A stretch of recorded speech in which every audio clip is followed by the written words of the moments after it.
The Book of Deuteronomy. Deuteronomy chapter 1. These are the words Moses spoke to all Israel in the wilderness east of the Jordan. That is, in the Arabah, opposite Suph, between Paran and Tophel-Laban, Hazeroth and Dizabad. It takes 11 days to go from Horeb to Kadesh-Barnea by the Mount Seir road. In the 40th year, on the first day of the 11th month, Moses proclaimed to the Israelites all that the Lord had commanded him concerning them. This was after he had defeated Sihon, king of the Amorites, who reigned at Heshbon, and at Edrei had defeated Og, king of Bashan, who reigned in Ashtaroth. East of the Jordan in the territory of Moab, Moses began to expound this law, saying, "The Lord our God said to us at Horeb, 'You have stayed long enough at this mountain. Break camp and advance into the hill country of the Amorites. Go to all the neighboring peoples in the Arabah, in the mountains, in the western foothills, in the Negev and along the coast, to the land of the Canaanites and to Lebanon, as far as the great river, the Euphrates. See, I have given you this land. Go in and take possession of the land that the Lord swore he would give to your fathers, to Abraham, Isaac, and Jacob, and to their descendants after them.' At that time I said to you, 'You are too heavy a burden for me to carry alone. The Lord your God has increased your numbers, so that today you are as numerous as the stars in the sky. May the Lord, the God of your ancestors, increase you 1,000 times and bless you as he has promised. But how can I bear your problems and your burdens and your disputes all by myself? Choose some wise, understanding, and respected men from each of your tribes, and I will set them over you.' You answered me, 'What you propose to do is good.' So I took the leading men of your tribes, wise and respected men, and appointed them to have authority over you, as commanders of thousands, of hundreds, of 50s, and of 10s, and as tribal officials. And I charged your judges at that time, 'Hear the disputes between your people and judge fairly, whether the case is between two Israelites or between an Israelite and a foreigner residing among you. Do not show partiality in judging. Hear both small and great alike. Do not be afraid of anyone, for judgment belongs to God. Bring me any case too hard for you, and I will hear it.' And at that time I told you everything you were to do. Then, as the Lord our God commanded us, we set out from Horeb and went towards the hill country of the Amorites, through all that vast and dreadful wilderness that you have seen. And so we reached Kadesh-Barnea. Then I said to you, 'You have reached the hill country of the Amorites, which the Lord our God is giving us. See, the Lord your God has given you the land.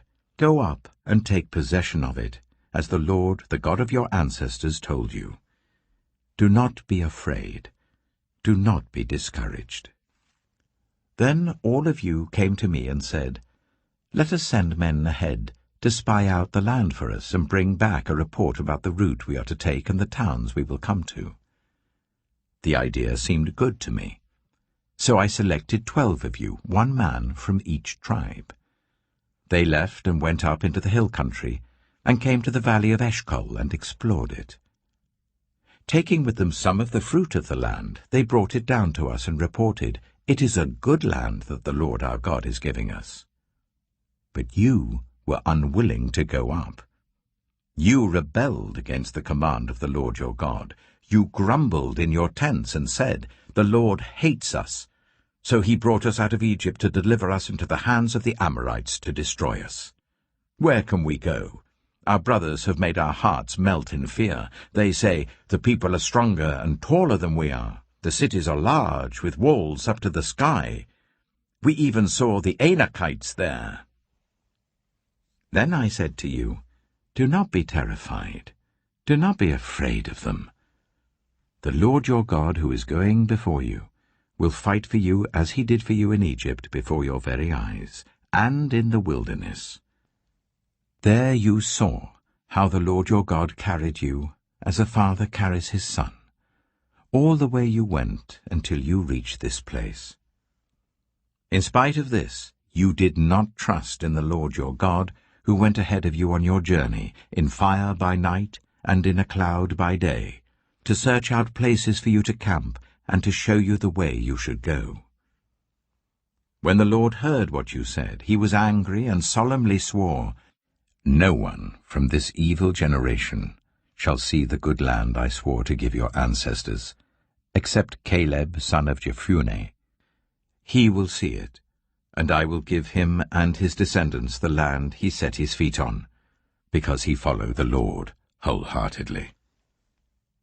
Because of you the Lord became angry with me also, and said, "You shall not enter it either. But your assistant Joshua, son of Nun, will enter it. Encourage him, because he will lead Israel to inherit it. And the little ones that you said would be taken captive, your children who do not yet know good from bad, they will enter the land. I will give it to them, and they will take possession of it. But as for you, turn round and set out towards the desert along the route to the Red Sea." Then you replied, "We have sinned against the Lord. We will go up and fight as the Lord our God commanded us." So every one of you put on his weapons, thinking it easy to go up into the hill country. But the Lord said to me, "Tell them, do not go up and fight, because I will not be with you. You will be defeated by your enemies." So I told you, but you would not listen. You rebelled against the Lord's command, and in your arrogance you marched up into the hill country.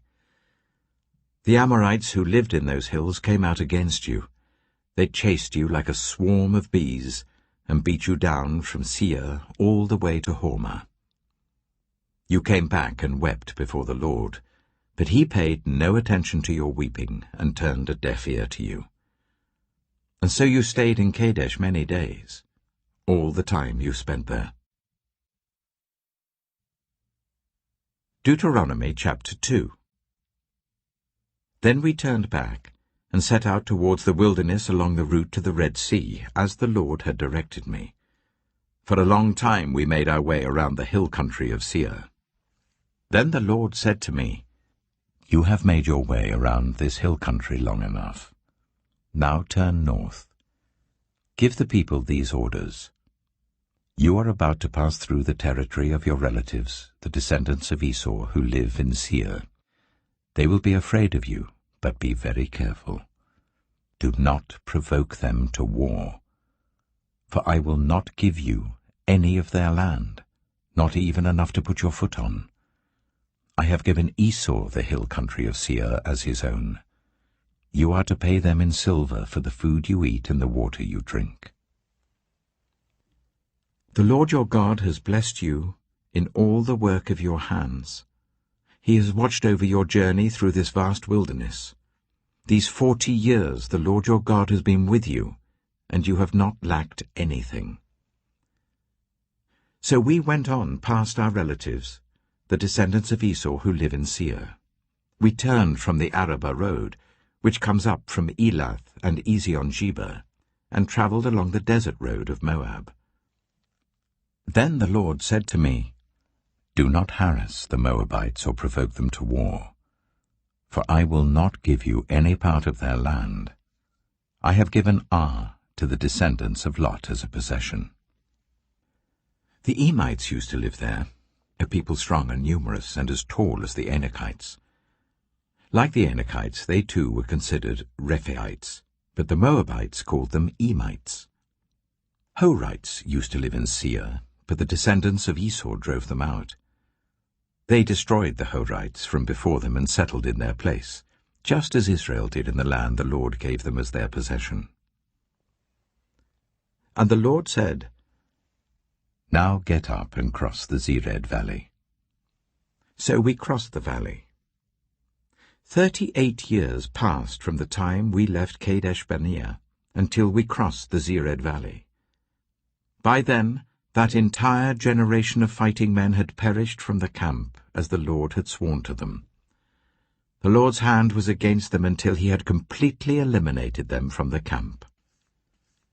Now when the last of these fighting men among the people had died, the Lord said to me, "Today you are to pass by the region of Moab at Ar.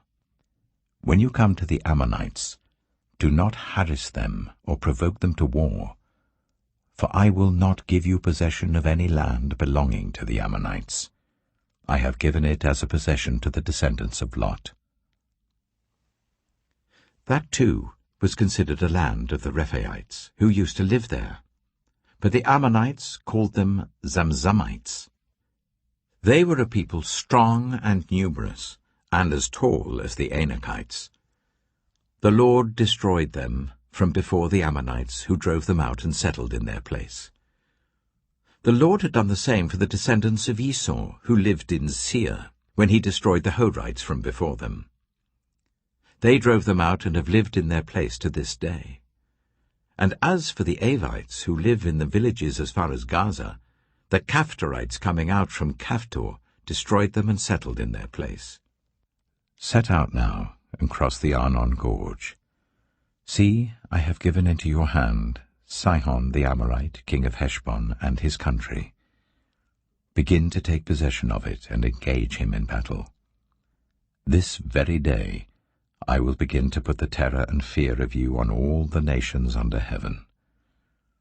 They will hear reports of you, and will tremble and be in anguish because of you. From the desert of Kedemoth I sent messengers to Sihon king of Heshbon, offering peace and saying, "Let us pass through your country. We will stay on the main road. We will not turn aside to the right or to the left. Sell us food to eat and water to drink, for their price in silver. Only let us pass through on foot, as the descendants of Esau who live in Seir and the Moabites who live in Ar did for us, until we cross the Jordan into the land the Lord our God is giving us." But Sihon king of Heshbon refused to let us pass through, for the Lord your God had made his spirit stubborn and his heart obstinate, in order to give him into your hands, as he has now done. The Lord said to me, "See, I have begun to deliver Sihon and his country over to you. Now begin to conquer and possess his land." When Sihon and all his army came out to meet us in battle at Jahaz, the Lord our God delivered him over to us, and we struck him down together with his sons and his whole army. At that time we took all his towns and completely destroyed them, men, women, and children. We left no survivors. But the livestock and the plunder from the towns we had captured we carried off for ourselves. From Aroer on the rim of the Arnon Gorge, and from the town in the gorge even as far as Gilead, not one town was too strong for us. The Lord our God gave us all of them. But in accordance with the command of the Lord our God, you did not encroach on any of the land of the Amorites, neither the land along the course of the Jabbok, nor that around the towns in the hills. Deuteronomy chapter 3. Next we turned and went up along the road towards Bashan. And Og, king of Bashan, with his whole army marched out to meet us in battle at Edrei. The Lord said to me, "Do not be afraid of him, for I have delivered him into your hands, along with his whole army and his land. Do to him what you did to Sihon king of the Amorites, who reigned in Heshbon." So the Lord our God also gave into our hands Og king of Bashan and all his army. We struck them down, leaving no survivors. At that time we took all his cities. There was not one of the 60 cities that we did not take from them, the whole region of Argob, Og's kingdom in Bashan. All these cities were fortified with high walls and with gates and bars, and there were also a great many unwalled villages.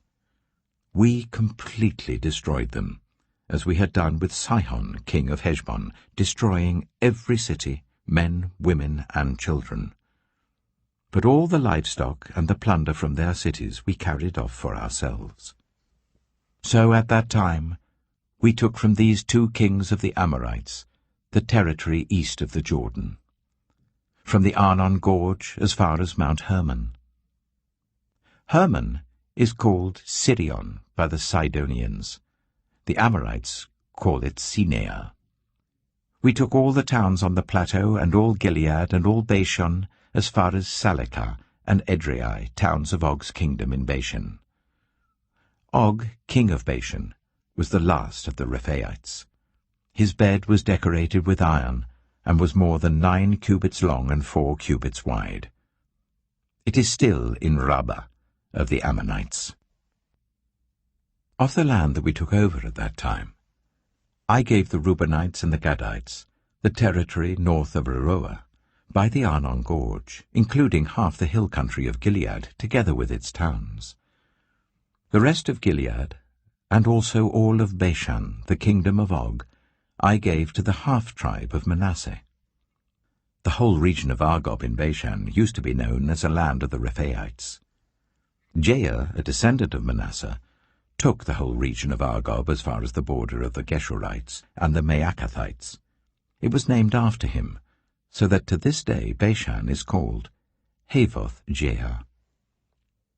And I gave Gilead to Machir. But to the Reubenites and the Gadites I gave the territory extending from Gilead down to the Arnon Gorge, the middle of the gorge being the border, and out to the river Jabbok, which is the border of the Ammonites. Its western border was the Jordan in the Arabah, from Kinnereth to the sea of the Arabah, that is, the Dead Sea, below the slopes of Pisgah. I commanded you at that time, "The Lord your God has given you this land to take possession of it. But all your able-bodied men armed for battle must cross over ahead of the other Israelites. However, your wives, your children, and your livestock, I know you have much livestock, may stay in the towns I have given you, until the Lord gives rest to your fellow Israelites as he has to you. And they too have taken over the land that the Lord your God is giving them across the Jordan. After that, each of you may go back to the possession I have given you." At that time, I commanded Joshua, "You have seen with your own eyes all that the Lord your God has done to these 2 kings. The Lord will do the same to all the kingdoms over there where you are going. Do not be afraid of them. The Lord your God himself will fight for you." At that time I pleaded with the Lord, "Sovereign Lord, you have begun to show to your servant your greatness and your strong hand. For what God is there in heaven or on earth who can do the deeds and mighty works you do? Let me go over and see the good land beyond the Jordan, that fine hill country and Lebanon." But because of you, the Lord was angry with me and would not listen to me. "That is enough," the Lord said. "Do not speak to me any more about this matter. Go up to the top of Pisgah, and look west and north and south and east. Look at the land with your own eyes, since you are not going to cross this Jordan. But commission Joshua, and encourage and strengthen him, for he will lead this people across and will cause them to inherit the land that you will see." So we stayed in the valley near Beth Peor. Deuteronomy chapter 4. Now, Israel, hear the decrees and laws I am about to teach you. Follow them so that you may live and may go in and take possession of the land that the Lord, the God of your ancestors, is giving you. Do not add to what I command you, and do not subtract from it, but keep the commands of the Lord your God that I give you. You saw with your own eyes what the Lord did at Baal Peor. The Lord your God destroyed from among you everyone who followed the Baal of Peor. But all of you who held fast to the Lord your God are still alive today. See, I have taught you decrees and laws as the Lord my God commanded me, so that you may follow them in the land you are entering to take possession of it. Observe them carefully, For this will show your wisdom and understanding to the nations, who will hear about all these decrees and say, Surely this great nation is a wise and understanding people. What other nation is so great as to have their gods near them, the way the Lord our God is near us, whenever we pray to him? And what other nation is so great as to have such righteous decrees and laws as this body of laws I am setting before you today? Only be careful and watch yourselves closely, so that you do not forget the things your eyes have seen, or let them fade from your heart as long as you live. Teach them to your children and to their children after them. Remember the day you stood before the Lord your God at Horeb, when he said to me, Assemble the people before me to hear my words, so that they may learn to revere me as long as they live in the land, and may teach them to their children. You came near and stood at the foot of the mountain, while it blazed with fire to the very heavens, with black clouds and deep darkness. Then the Lord spoke to you out of the fire. You heard the sounds of words, but saw no form. There was only a voice. He declared to you his covenant, the 10 commandments, which he commanded you to follow, and then wrote them on 2 stone tablets. And the Lord directed me at that time to teach you the decrees and laws you are to follow in the land that you are crossing the Jordan to possess. You saw no form of any kind the day the Lord spoke to you at Horeb out of the fire. Therefore watch yourselves very carefully, so that you do not become corrupt and make for yourselves an idol, an image of any shape, whether formed like a man or a woman, or like any animal on earth, or any bird that flies in the air, or like any creature that moves along the ground, or any fish in the waters below. And when you look up to the sky and see the sun, the moon, and the stars, all the heavenly array, do not be enticed into bowing down to them and worshipping things the Lord your God has apportioned to all the nations under heaven. But as for you, the Lord took you and brought you out of the iron-smelting furnace, out of Egypt, to be the people of his inheritance, as you now are. The Lord was angry with me because of you, and he solemnly swore that I would not cross the Jordan and enter the good land the Lord your God is giving you as your inheritance. I will die in this land. I will not cross the Jordan. But you are about to cross over and take possession of that good land. Be careful not to forget the covenant of the Lord your God that he made with you. Do not make for yourselves an idol in the form of anything the Lord your God has forbidden. For the Lord your God is a consuming fire, a jealous God.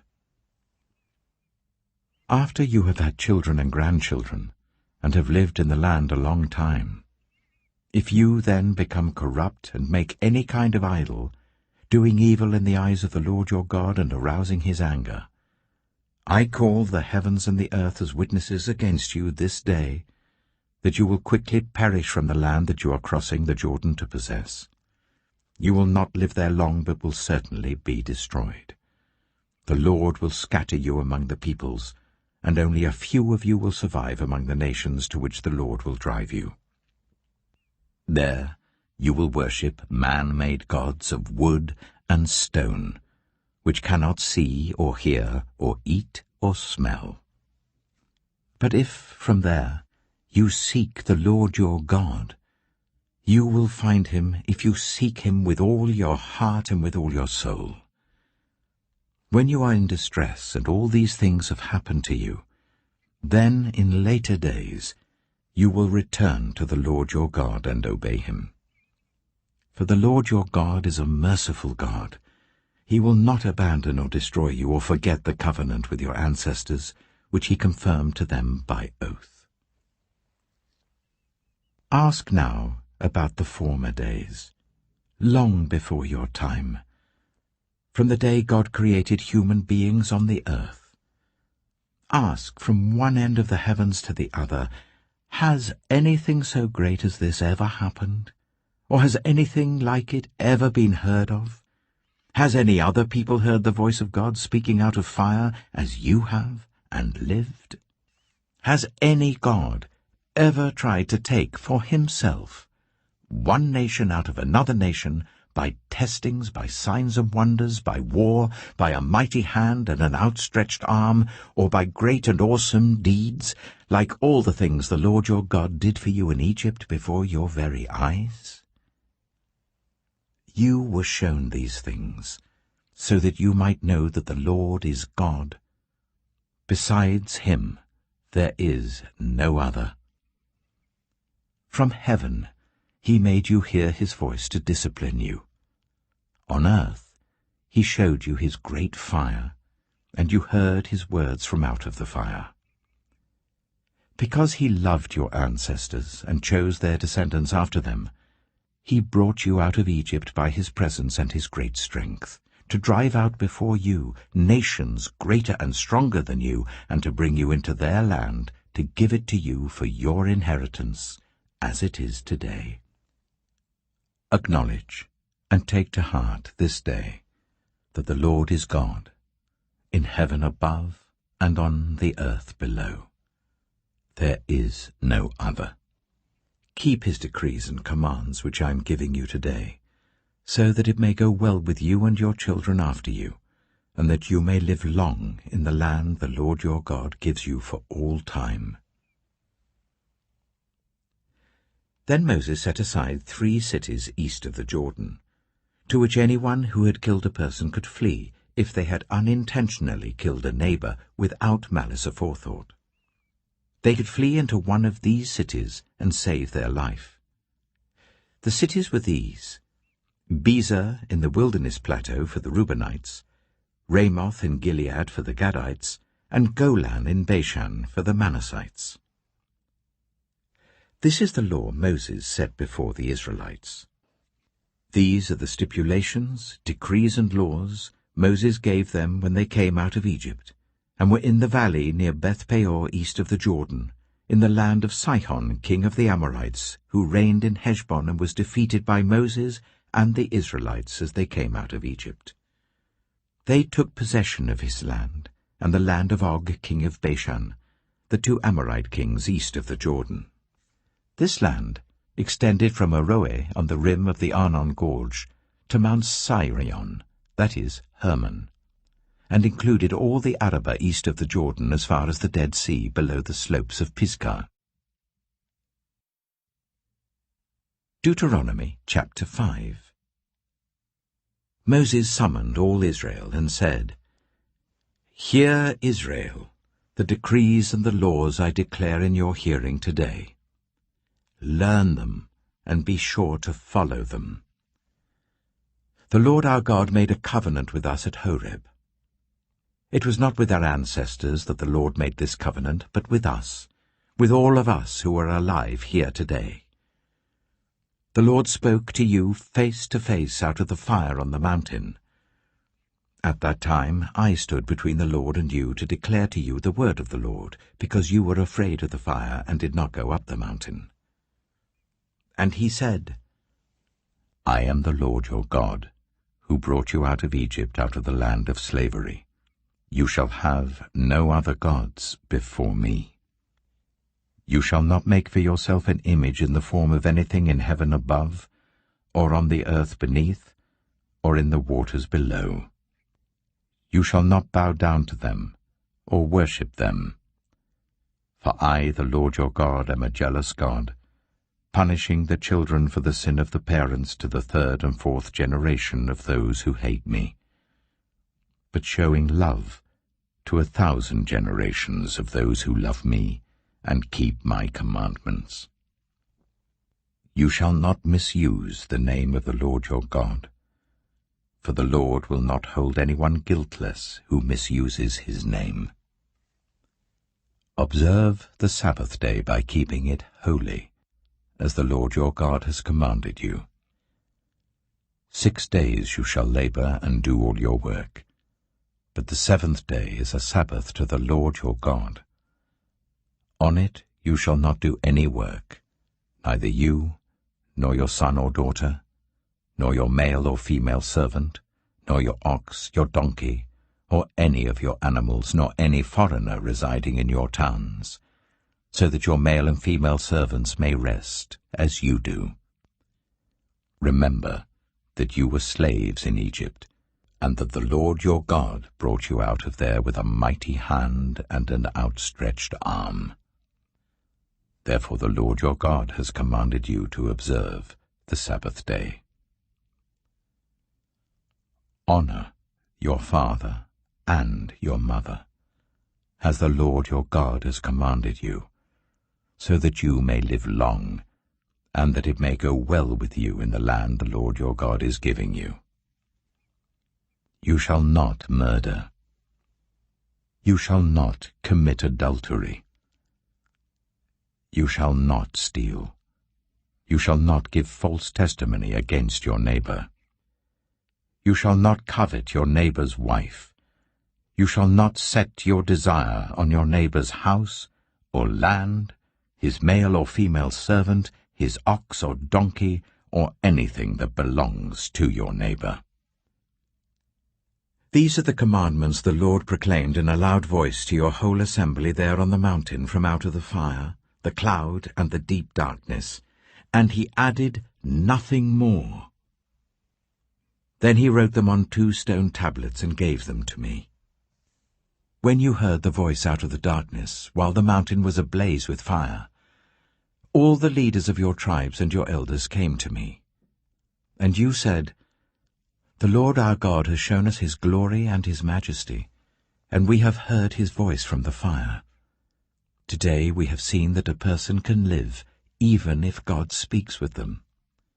But now, why should we die? This great fire will consume us, and we will die if we hear the voice of the Lord our God any longer. For what mortal has ever heard the voice of the living God speaking out of fire, as we have, and survived? Go near and listen to all that the Lord our God says. Then tell us whatever the Lord our God tells you. We will listen and obey. The Lord heard you when you spoke to me, and the Lord said to me, I have heard what this people said to you. Everything they said was good. Oh, that their hearts would be inclined to fear me, and keep all my commands always, so that it might go well with them and their children forever. Go, tell them to return to their tents.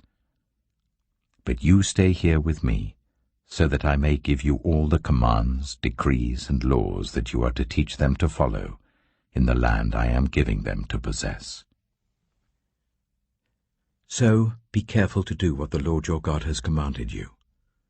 Do not turn aside to the right or to the left. Walk in obedience to all that the Lord your God has commanded you, so that you may live and prosper and prolong your days in the land that you will possess. Deuteronomy chapter 6. These are the commands, decrees, and laws the Lord your God directed me to teach you, to observe in the land you are crossing the Jordan to possess, so that you, your children, and their children after them, may fear the Lord your God as long as you live, by keeping all his decrees and commands that I give you, and so that you may enjoy long life. Hear, Israel, and be careful to obey, so that it may go well with you, and that you may increase greatly in a land flowing with milk and honey, just as the Lord, the God of your ancestors, promised you. Hear, O Israel, the Lord our God, the Lord is one. Love the Lord your God with all your heart, and with all your soul, and with all your strength. These commandments that I give you today are to be on your hearts. Impress them on your children. Talk about them when you sit at home and when you walk along the road, when you lie down and when you get up. Tie them as symbols on your hands and bind them on your foreheads. Write them on the doorframes of your houses and on your gates. When the Lord your God brings you into the land he swore to your fathers, to Abraham, Isaac, and Jacob, to give you a land with large, flourishing cities you did not build, houses filled with all kinds of good things you did not provide, wells you did not dig, and vineyards and olive groves you did not plant. Then when you eat and are satisfied, be careful that you do not forget the Lord who brought you out of Egypt, out of the land of slavery. Fear the Lord your God.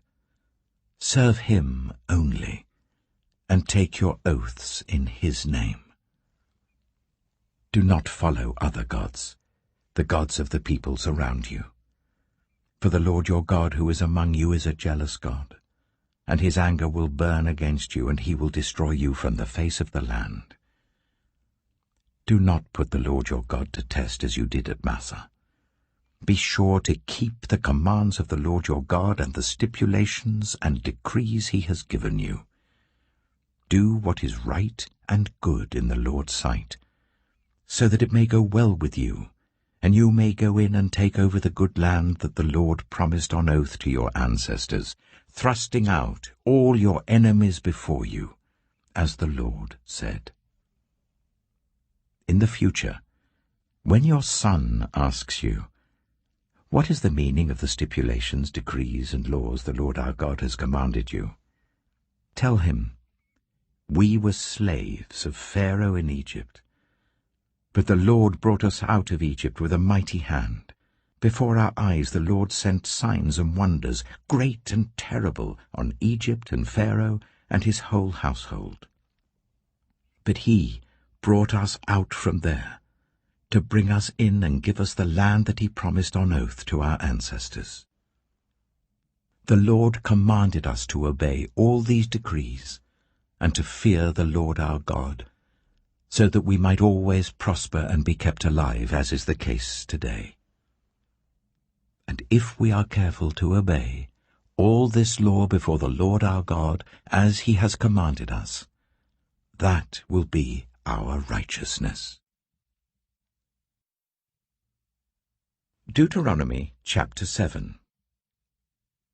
When the Lord your God brings you into the land you are entering to possess, and drives out before you many nations, the Hittites, Girgashites, Amorites, Canaanites, Perizzites, Hivites, and Jebusites, 7 nations larger and stronger than you, and when the Lord your God has delivered them over to you and you have defeated them, then you must destroy them totally.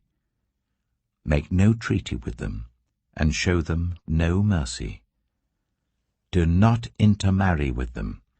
Do not give your daughters to their sons or take their daughters for your sons, for they will turn your children away from following me to serve other gods, and the Lord's anger will burn against you and will quickly destroy you.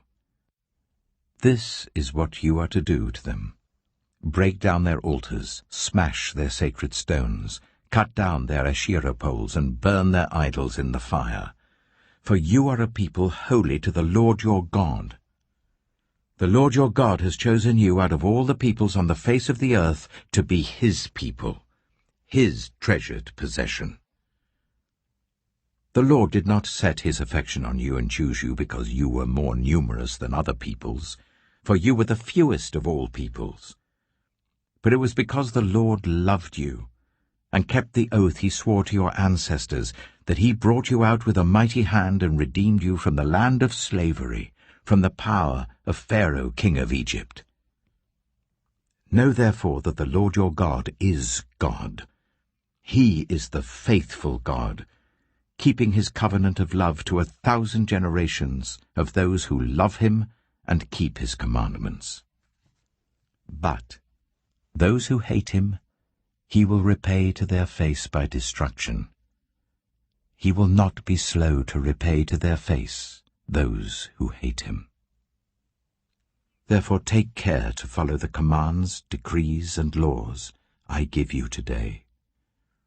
If you pay attention to these laws and are careful to follow them, then the Lord your God will keep his covenant of love with you as he swore to your ancestors. He will love you and bless you and increase your numbers.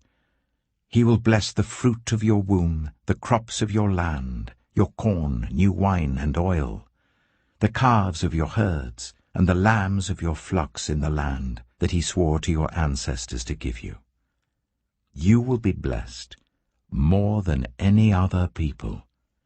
None of your men or women will be childless, nor any of your livestock without young. The Lord will keep you free from every disease.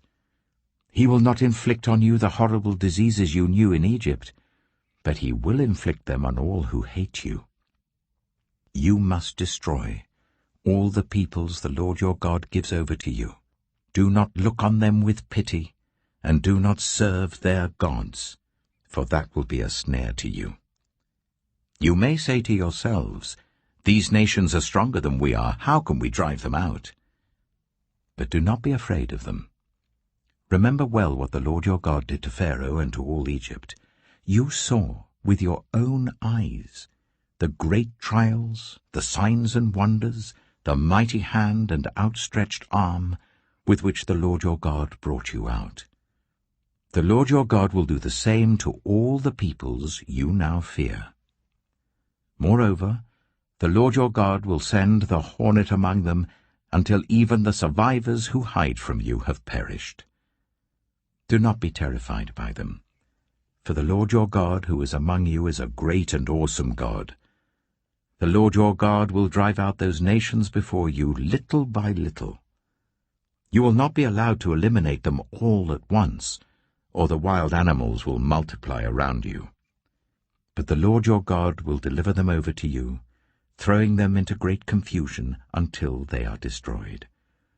He will give their kings into your hand, and you will wipe out their names from under heaven. No one will be able to stand up against you. You will destroy them. The images of their gods you are to burn in the fire. Do not covet the silver and gold on them, and do not take it for yourselves, or you will be ensnared by it, for it is detestable to the Lord your God.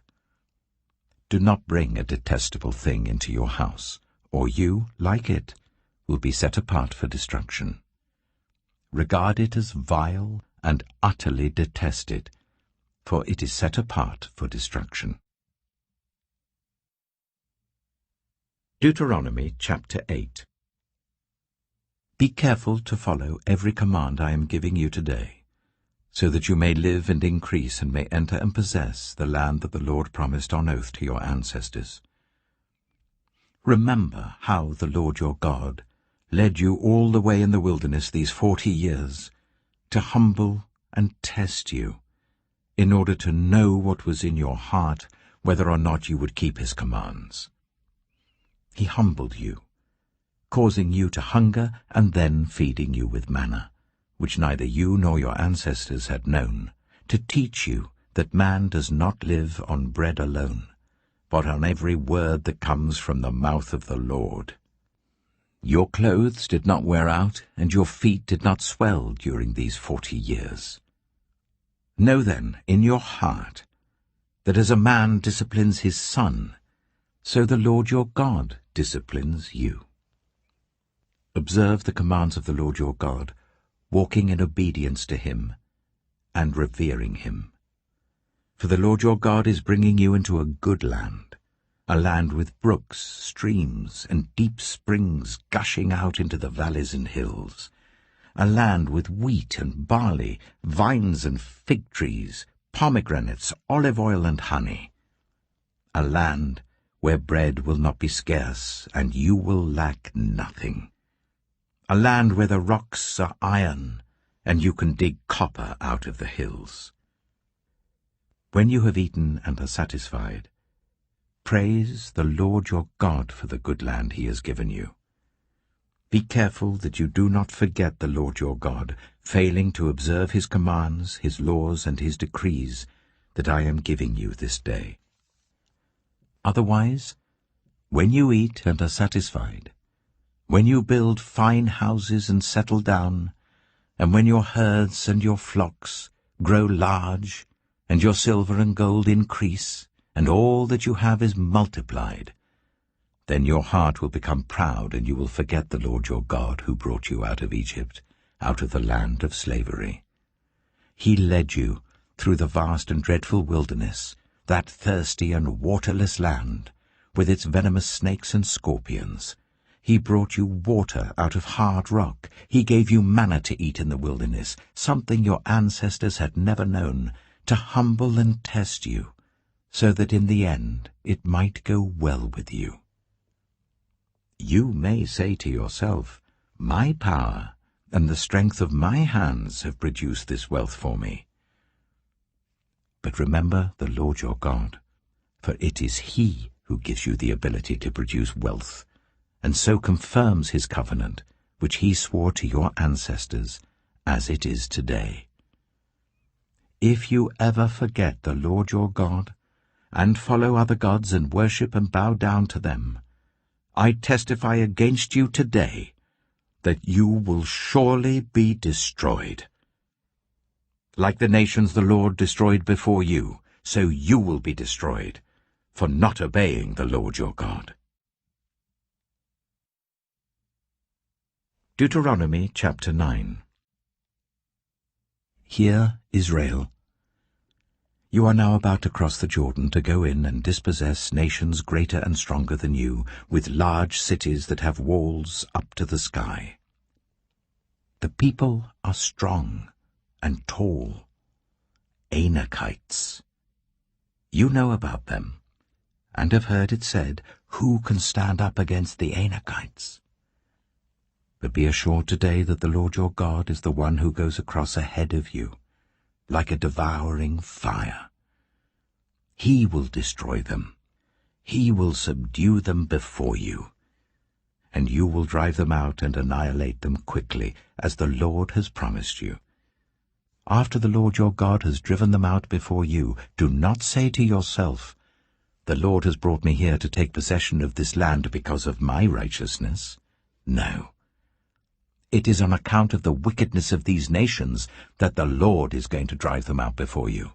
It is not because of your righteousness or your integrity that you are going in to take possession of their land, but on account of the wickedness of these nations, the Lord your God will drive them out before you, to accomplish what he swore to your fathers, to Abraham, Isaac, and Jacob. Understand, then, that it is not because of your righteousness that the Lord your God is giving you this good land to possess, for you are a stiff-necked people. Remember this, and never forget how you aroused the anger of the Lord your God in the wilderness. From the day you left Egypt until you arrived here, you have been rebellious against the Lord. At Horeb, you aroused the Lord's wrath so that he was angry enough to destroy you. When I went up on the mountain to receive the tablets of stone, the tablets of the covenant that the Lord had made with you, I stayed on the mountain for 40 days and 40 nights. I ate no bread and drank no water. The Lord gave me 2 stone tablets inscribed by the finger of God. On them were all the commandments the Lord proclaimed to you on the mountain out of the fire on the day of the assembly. At the end of the 40 days and 40 nights, the Lord gave me the 2 stone tablets, the tablets of the covenant. Then the Lord told me, "Go down from here at once, because your people whom you brought out of Egypt have become corrupt. They have turned away quickly from what I commanded them, and have made an idol for themselves." And the Lord said to me, "I have seen this people, and they are a stiff-necked people indeed. Let me alone, so that I may destroy them and blot out their name from under heaven. And I will make you into a nation stronger and more numerous than they." So I turned and went down from the mountain while it was ablaze with fire. And the 2 stone tablets of the covenant were in my hands. When I looked, I saw that you had sinned against the Lord your God. You had made for yourselves an idol, cast in the shape of a calf. You had turned aside quickly from the way that the Lord had commanded you. So I took the 2 tablets and threw them out of my hands, breaking them to pieces before your eyes. Then once again I fell prostrate before the Lord for 40 days and 40 nights. I ate no bread and drank no water, because of all the sin you had committed, doing what was evil in the Lord's sight, and so arousing his anger. I feared the anger and wrath of the Lord, for he was angry enough with you to destroy you. But again the Lord listened to me. And the Lord was angry enough with Aaron to destroy him. But at that time I prayed for Aaron too. Also, I took that sinful thing of yours, the calf you had made, and burned it in the fire. Then I crushed it, and ground it to powder as fine as dust, and threw the dust into a stream that flowed down the mountain. You also made the Lord angry at Taberah, at Massa, and at Kibroth-Hattaavah. And when the Lord sent you out from Kadesh-barnea, he said, "Go up and take possession of the land I have given you." But you rebelled against the command of the Lord your God. You did not trust him or obey him. You have been rebellious against the Lord ever since I have known you. I lay prostrate before the Lord those 40 days and 40 nights because the Lord had said he would destroy you. I prayed to the Lord and said, "Sovereign Lord, do not destroy your people, your own inheritance, that you redeemed by your great power and brought out of Egypt with a mighty hand. Remember your servants Abraham, Isaac, and Jacob. Overlook the stubbornness of this people, their wickedness and their sin. Otherwise, the country from which you brought us will say, 'Because the Lord was not able to take them into the land he had promised them, and because he hated them, he brought them out to put them to death in the wilderness.' But they are your people, your inheritance, that you brought out by your great power and your outstretched arm." Deuteronomy chapter 10. At that time the Lord said to me, "Chisel out 2 stone tablets like the first ones, and come up to me on the mountain. Also make a wooden ark. I will write on the tablets the words that were on the first tablets which you broke. Then you are to put them in the ark." So I made the ark out of acacia wood, and chiseled out 2 stone tablets like the first ones, and I went up on the mountain with the 2 tablets in my hands.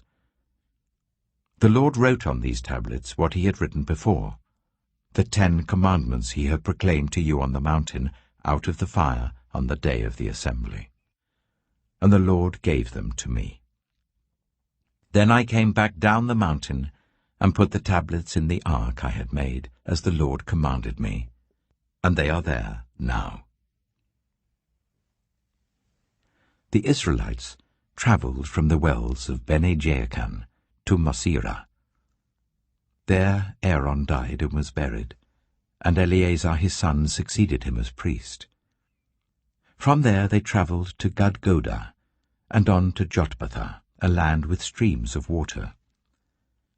At that time the Lord set apart the tribe of Levi to carry the ark of the covenant of the Lord, to stand before the Lord to minister and to pronounce blessings in his name, as they still do today. That is why the Levites have no share or inheritance among their fellow Israelites. The Lord is their inheritance, as the Lord your God told them. Now I had stayed on the mountain for 40 days and 40 nights, as I did the first time, and the Lord listened to me at this time also. It was not his will to destroy you. "Go," the Lord said to me, "and lead the people on their way, so that they may enter and possess the land that I swore to their ancestors to give them. And now, Israel, what does the Lord your God ask of you, but to fear the Lord your God, to walk in obedience to him, to love him, to serve the Lord your God with all your heart and with all your soul, and to observe the Lord's commands and decrees that I am giving you today for your own good. To the Lord your God belong the heavens, even the highest heavens, the earth, and everything in it. Yet the Lord set his affection on your ancestors and loved them, and he chose you, their descendants, above all the nations. As it is today, Circumcise your hearts, therefore, and do not be stiff-necked any longer. For the Lord your God is God of gods and Lord of lords, the great God, mighty and awesome, who shows no partiality and accepts no bribes. He defends the cause of the fatherless and the widow, and loves the foreigner residing among you, giving them food and clothing. And you are to love those who are foreigners, for you yourselves were foreigners in Egypt. Fear the Lord your God and serve him. Hold fast to him, and take your oaths in his name. He is your praise. He is your God, who performed for you those great and awesome wonders you saw with your own eyes. Your ancestors, who went down into Egypt, were 70 in all.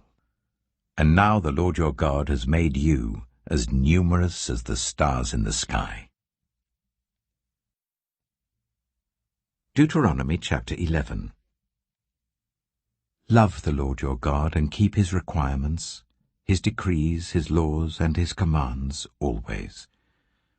Remember today that your children were not the ones who saw and experienced the discipline of the Lord your God, his majesty, his mighty hand, his outstretched arm, the signs he performed and the things he did in the heart of Egypt, both to Pharaoh king of Egypt and to his whole country.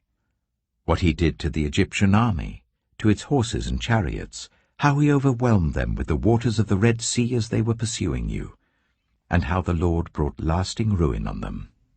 It was not your children who saw what he did for you in the wilderness until you arrived at this place.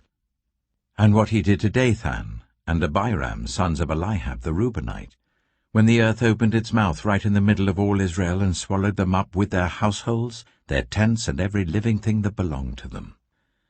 But it was your own eyes that saw all these great things the Lord has done. Observe, therefore, all the commands I am giving you today, so that you may have the strength to go in and take over the land you are crossing the Jordan to possess, and so that you may live long in the land that the Lord swore to your ancestors, to give them and their descendants, a land flowing with milk and honey. The land you are entering to take over is not like the land of Egypt from which you have come, where you planted your seed and irrigated it by foot, as in a vegetable garden. But the land you are crossing the Jordan to take possession of is a land of mountains and valleys that drinks rain from heaven. It is a land the Lord your God cares for. The eyes of the Lord your God are continually on it from the beginning of the year to its end. So if you faithfully obey the commands I am giving you today, to love the Lord your God and to serve him with all your heart and with all your soul, then I will send rain on your land in its season, both autumn and spring rains, so that you may gather in your corn, new wine, and olive oil. I will provide grass in the fields for your cattle, and you will eat and be satisfied. Be careful, or you will be enticed to turn away and worship other gods and bow down to them. Then the Lord's anger will burn against you, and he will shut up the heavens so that it will not rain, and the ground will yield no produce, and you will soon perish from the good land the Lord is giving you. Fix these words of mine in your hearts and minds. Tie them as symbols on your hands and bind them on your foreheads. Teach them to your children, talking about them when you sit at home and when you walk along the road, when you lie down and when you get up. Write them on the door frames of your houses and on your gates, so that your days and the days of your children may be many in the land that the Lord swore to give your ancestors, as many as the days that the heavens are above the earth.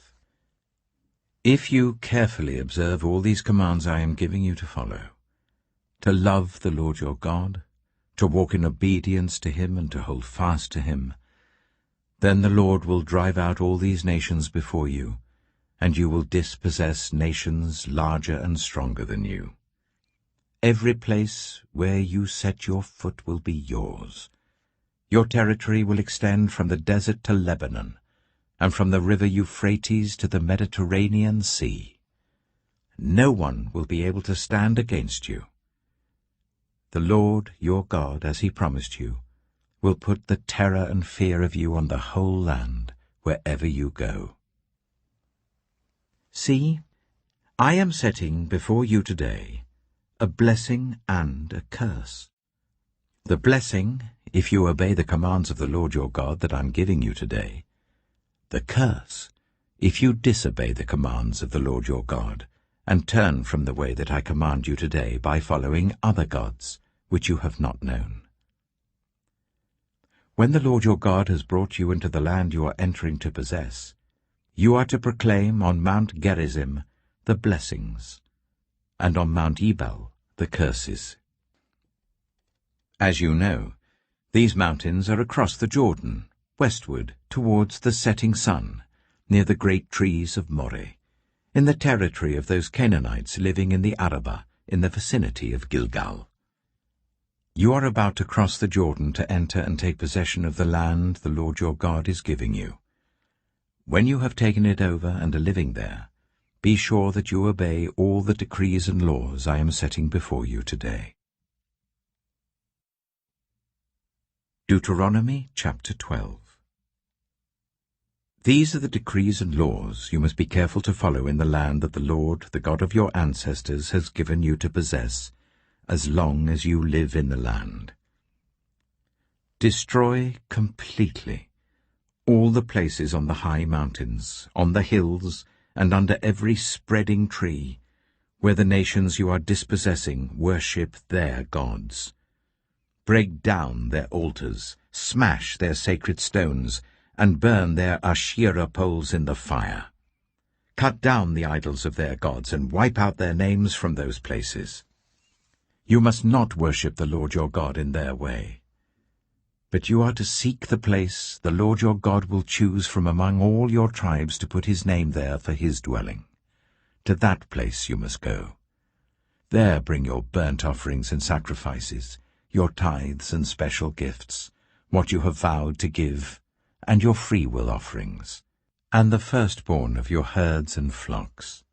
There, in the presence of the Lord your God, you and your families shall eat and shall rejoice in everything you have put your hand to, because the Lord your God has blessed you. You are not to do, as we do here today, everyone doing as they see fit, since you have not yet reached the resting place and the inheritance the Lord your God is giving you. But you will cross the Jordan and settle in the land the Lord your God is giving you as an inheritance, and he will give you rest from all your enemies around you, so that you will live in safety. Then, to the place the Lord your God will choose as a dwelling for his name, there you are to bring everything I command you, your burnt offerings and sacrifices, your tithes and special gifts, and all the choice possessions you have vowed to the Lord. And there rejoice before the Lord your God, you, your sons and daughters, your male and female servants, and the Levites from your towns, who have no land allotted to them or any inheritance of their own. Be careful not to sacrifice your burnt offerings anywhere you please. Offer them only at the place the Lord will choose in one of your tribes, and there observe everything I command you. Nevertheless, you may slaughter your animals in any of your towns, and eat as much of the meat as you want, as if it were gazelle or deer, according to the blessing the Lord your God gives you. Both the ceremonially unclean and the clean may eat it. But you must not eat the blood. Pour it on the ground like water. You must not eat in your own towns the tithe of your corn and new wine and olive oil, or the firstborn of your herds and flocks, or whatever you have vowed to give, or your freewill offerings or special gifts. Instead, you are to eat them in the presence of the Lord your God at the place the Lord your God will choose. You, your sons and daughters, your male and female servants, and the Levites from your towns. And you are to rejoice before the Lord your God in everything you put your hand to. Be careful not to neglect the Levites as long as you live in your land. When the Lord your God has enlarged your territory as he promised you, and you crave meat, and say, I would like some meat, then you may eat as much of it as you want. If the place where the Lord your God chooses to put his name is too far away from you, you may slaughter animals from the herds and flocks the Lord has given you as I have commanded you, and in your own towns you may eat as much of them as you want. Eat them as you would gazelle or deer. Both the ceremonially unclean and the clean may eat. But be sure you do not eat the blood, because the blood is the life, and you must not eat the life with the meat. You must not eat the blood. Pour it on the ground like water. Do not eat it, so that it may go well with you and your children after you, because you will be doing what is right in the eyes of the Lord. But take your consecrated things, and whatever you have vowed to give, and go to the place the Lord will choose. Present your burnt offerings on the altar of the Lord your God, both the meat and the blood. The blood of your sacrifices must be poured beside the altar of the Lord your God, but you may eat the meat. Be careful to obey all these regulations I am giving you, so that it may always go well with you and your children after you, because you will be doing what is good and right in the eyes of the Lord your God. The Lord your God will cut off before you the nations you are about to invade and dispossess. But when you have driven them out and settled in their land, and after they have been destroyed before you, be careful not to be ensnared by inquiring about their gods, saying, How do these nations serve their gods? We will do the same. You must not worship the Lord your God in their way, because in worshipping their gods, they do all kinds of detestable things the Lord hates. They even burn their sons and daughters in the fire as sacrifices to their gods. See that you do all I command you. Do not add to it or take away from it. Deuteronomy chapter 13. If a prophet, or one who foretells by dreams, appears among you and announces to you a sign or wonder, and if the sign or wonder spoken of takes place, and the prophet says, Let us follow other gods, gods you have not known, and let us worship them, you must not listen to the words of that prophet or dreamer. The Lord your God is testing you to find out whether you love him with all your heart and with all your soul. It is the Lord your God you must follow, and him you must revere. Keep his commands and obey him, serve him and hold fast to him. That prophet or dreamer must be put to death for inciting rebellion against the Lord your God, who brought you out of Egypt and redeemed you from the land of slavery. That prophet or dreamer tried to turn you from the way the Lord your God commanded you to follow. You must purge the evil from among you. If your very own brother, or your son or daughter, or the wife you love, or your closest friend secretly entices you, saying, Let us go and worship other gods, gods that neither you nor your ancestors have known, gods of the peoples around you, whether near or far, from one end of the land to the other. Do not yield to them or listen to them. Show them no pity, do not spare them or shield them. You must certainly put them to death. Your hand must be the first in putting them to death, and then the hands of all the people. Stone them to death, because they tried to turn you away from the Lord your God, who brought you out of Egypt, out of the land of slavery. Then all Israel will hear and be afraid, and no one among you will do such an evil thing again. If you hear it said about one of the towns the Lord your God is giving you to live in, that troublemakers have arisen among you and have led the people of their town astray, saying, Let us go and worship other gods, gods you have not known, then you must inquire, probe, and investigate it thoroughly. And if it is true, and it has been proved that this detestable thing has been done among you, You must certainly put to the sword all who live in that town. You must destroy it completely, both its people and its livestock. You are to gather all the plunder of the town into the middle of the public square, and completely burn the town and all its plunder as a whole burnt offering to the Lord your God. That town is to remain a ruin forever, never to be rebuilt, and none of the condemned things are to be found in your hands. Then the Lord will turn from his fierce anger, will show you mercy, and will have compassion on you.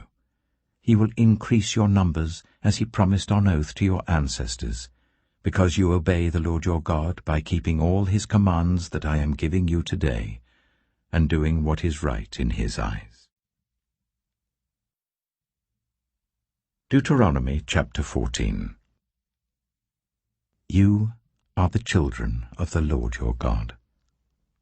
Do not cut yourselves, or shave the front of your heads for the dead, for you are a people holy to the Lord your God. Out of all the peoples on the face of the earth, the Lord has chosen you to be his treasured possession. Do not eat any detestable thing. These are the animals you may eat: the ox, the sheep, the goat, the deer, the gazelle, the roe deer, the wild goat, the ibex, the antelope, and the mountain sheep. You may eat any animal that has a divided hoof and that chews the cud. However, of those that chew the cud or that have a divided hoof, you may not eat the camel, the hare, or the hyrax. Although they chew the cud, they do not have a divided hoof. They are ceremonially unclean for you. The pig is also unclean. Although it has a divided hoof, it does not chew the cud. You are not to eat their meat or touch their carcasses. Of all the creatures living in the water, you may eat any that has fins and scales. But anything that does not have fins and scales you may not eat. For you it is unclean.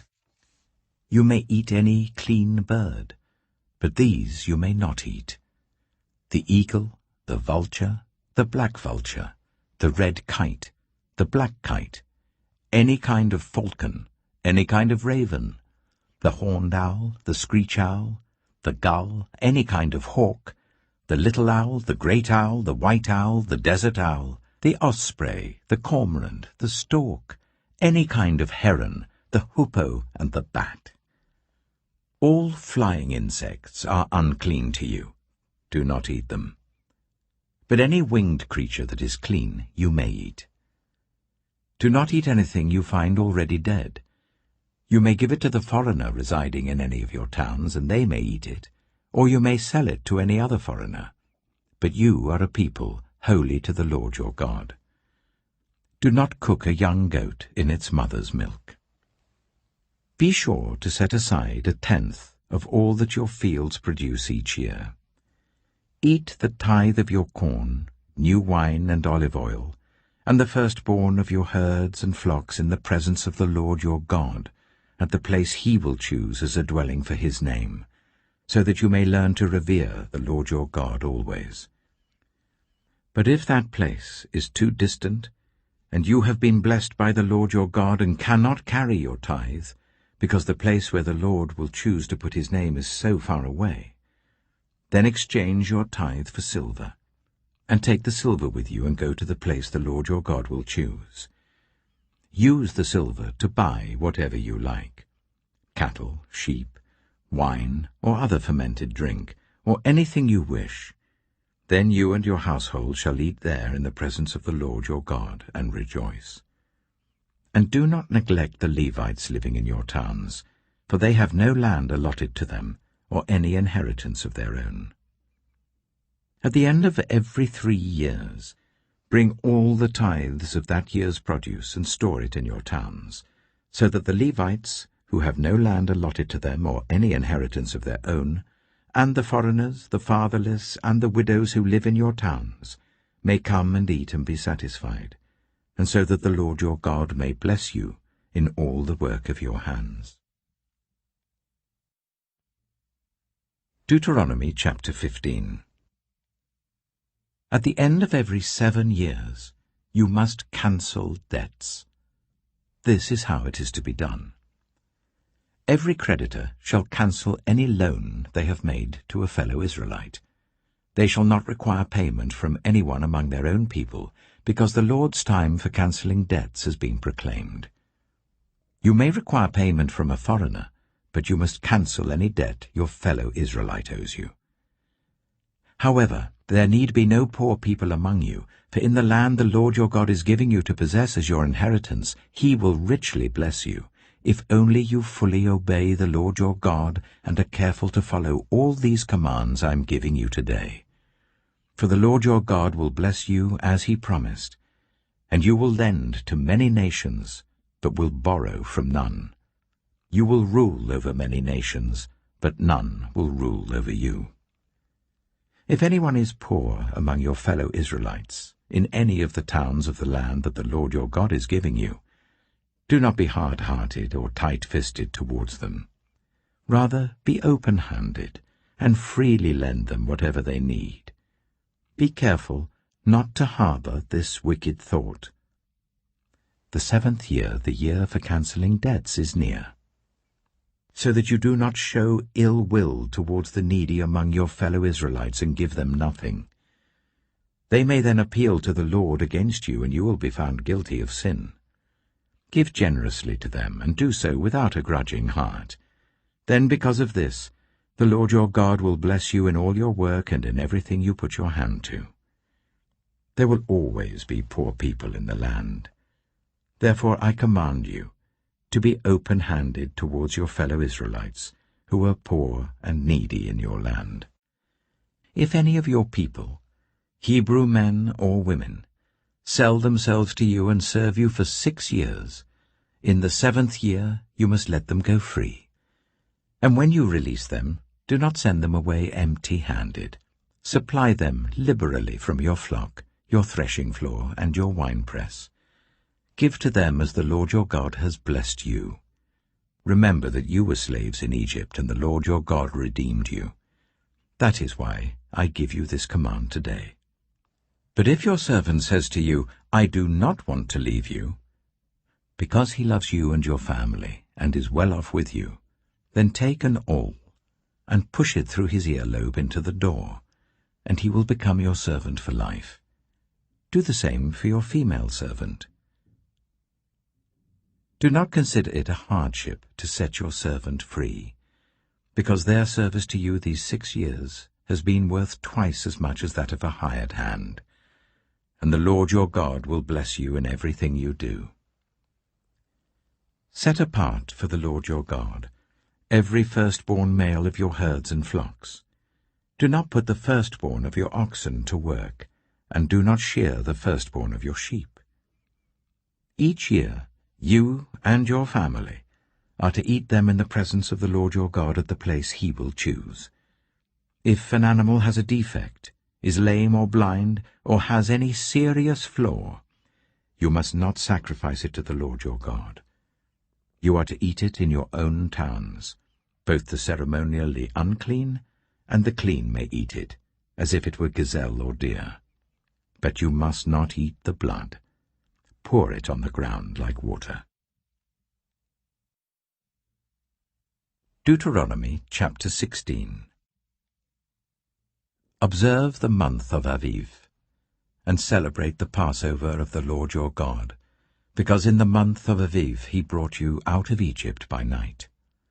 Sacrifice as the Passover to the Lord your God an animal from your flock or herd at the place the Lord will choose as a dwelling for his name. Do not eat it with bread made with yeast, but for 7 days eat unleavened bread, the bread of affliction, because you left Egypt in haste, so that all the days of your life you may remember the time of your departure from Egypt. Let no yeast be found in your possession in all your land for 7 days. Do not let any of the meat you sacrifice on the evening of the first day remain until morning. You must not sacrifice the Passover in any town the Lord your God gives you, except in the place he will choose as a dwelling for his name. There you must sacrifice the Passover in the evening, when the sun goes down, on the anniversary of your departure from Egypt. Roast it and eat it at the place the Lord your God will choose. Then in the morning return to your tents. For 6 days eat unleavened bread, and on the 7th day hold an assembly to the Lord your God, and do no work. Count 7 weeks from the time you begin to put the sickle to the standing corn. Then celebrate the festival of weeks to the Lord your God, by giving a free-will offering in proportion to the blessings the Lord your God has given you. And rejoice before the Lord your God at the place he will choose as a dwelling for his name, you, your sons and daughters, your male and female servants, the Levites in your towns, and the foreigners, the fatherless and the widows living among you. Remember that you were slaves in Egypt, and follow carefully these decrees. Celebrate the festival of tabernacles for 7 days after you have gathered the produce of your threshing floor and your winepress. Be joyful at your festival, you, your sons and daughters, your male and female servants, and the Levites, the foreigners, the fatherless and the widows who live in your towns. For 7 days celebrate the festival to the Lord your God at the place the Lord will choose. For the Lord your God will bless you in all your harvest and in all the work of your hands, and your joy will be complete. 3 times a year all your men must appear before the Lord your God at the place he will choose, at the festival of unleavened bread, the festival of weeks, and the festival of tabernacles. No one should appear before the Lord empty-handed. Each of you must bring a gift in proportion to the way the Lord your God has blessed you. Appoint judges and officials for each of your tribes, in every town the Lord your God is giving you, and they shall judge the people fairly. Do not pervert justice or show partiality. Do not accept a bribe, for a bribe blinds the eyes of the wise and twists the words of the innocent. Follow justice, and justice alone, so that you may live and possess the land the Lord your God is giving you. Do not set up any wooden Asherah pole beside the altar you build to the Lord your God, and do not erect a sacred stone, for these the Lord your God hates. Deuteronomy chapter 17. Do not sacrifice to the Lord your God an ox or a sheep that has any defect or flaw in it, for that would be detestable to him. If a man or woman living among you in one of the towns the Lord gives you is found doing evil in the eyes of the Lord your God, in violation of his covenant, and contrary to my command, has worshipped other gods, bowing down to them, or to the sun, or the moon, or the stars in the sky, and this has been brought to your attention, then you must investigate it thoroughly. If it is true, and it has been proved that this detestable thing has been done in Israel, take the man or woman who has done this evil deed to your city gate, and stone that person to death. On the testimony of 2 or 3 witnesses a person is to be put to death, but no one is to be put to death on the testimony of only 1 witness. The hands of the witnesses must be the first in putting that person to death, and then the hands of all the people. You must purge the evil from among you. If cases come before your courts that are too difficult for you to judge, whether bloodshed, lawsuits, or assaults, take them to the place the Lord your God will choose. Go to the Levitical priests and to the judge who is in office at that time. Inquire of them, and they will give you the verdict. You must act according to the decisions they give you at the place the Lord will choose. Be careful to do everything they instruct you to do. Act according to whatever they teach you and the decisions they give you. Do not turn aside from what they tell you to the right or to the left. Anyone who shows contempt for the judge or for the priest who stands ministering there to the Lord your God is to be put to death. You must purge the evil from Israel. All the people will hear and be afraid, and will not be contemptuous again.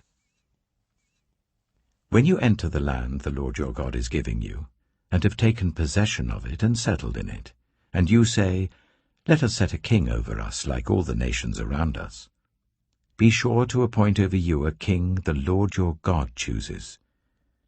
He must be from among your fellow Israelites. Do not place a foreigner over you, one who is not an Israelite. The king, moreover, must not acquire great numbers of horses for himself, or make the people return to Egypt to get more of them. For the Lord has told you, you are not to go back that way again. He must not take many wives, or his heart will be led astray. He must not accumulate large amounts of silver and gold. When he takes the throne of his kingdom, he is to write for himself on a scroll a copy of this law, taken from that of the Levitical priests. It is to be with him, and he is to read it all the days of his life, so that he may learn to revere the Lord his God and follow carefully all the words of this law and these decrees, and not consider himself better than his fellow Israelites, and turn from the law to the right or to the left. Then he and his descendants will reign a long time over his kingdom in Israel. Deuteronomy chapter 18. The Levitical priests, indeed the whole tribe of Levi, are to have no land allotted to them or any inheritance with Israel. They shall live on the food offerings presented to the Lord, for that is their inheritance. They shall have no inheritance among their fellow Israelites. The Lord is their inheritance, as he promised them. This is the share due to the priests, from the people who sacrifice a bull or a sheep: the shoulder, the internal organs, and the meat from the head. You are to give them the first fruits of your corn, new wine, and olive oil, and the first wool from the shearing of your sheep. For the Lord your God has chosen them and their descendants out of all your tribes to stand and minister in the Lord's name always. If a Levite moves from one of your towns, anywhere in Israel where he is living, and comes in all earnestness to the place the Lord will choose, he may minister in the name of the Lord his God like all his fellow Levites, who serve there in the presence of the Lord. He is to share equally in their benefits, even though he has received money from the sale of family possessions. When you enter the land the Lord your God is giving you, do not learn to imitate the detestable ways of the nations there. Let no one be found among you who sacrifices their son or daughter in the fire, who practices divination or sorcery, interprets omens, engages in witchcraft, or casts spells, or who is a medium or spiritist, or who consults the dead. Anyone who does these things is detestable to the Lord. Because of these same detestable practices, the Lord your God will drive out those nations before you. You must be blameless before the Lord your God. The nations you will dispossess listen to those who practice sorcery or divination. But as for you, the Lord your God has not permitted you to do so. The Lord your God will raise up for you a prophet like me from among you, from your fellow Israelites. You must listen to him. For this is what you asked of the Lord your God at Horeb, on the day of the assembly, when you said, "Let us not hear the voice of the Lord our God, nor see this great fire any more, or we will die." The Lord God said to me, "What they say is good. I will raise up for them a prophet like you, from among their fellow Israelites, and I will put my words in his mouth. He will tell them everything I command him. I myself will call to account anyone who does not listen to my words that the prophet speaks in my name.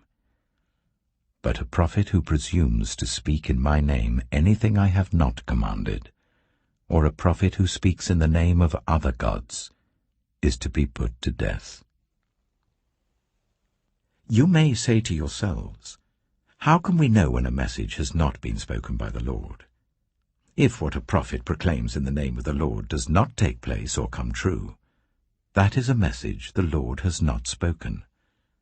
That prophet has spoken presumptuously, so do not be alarmed."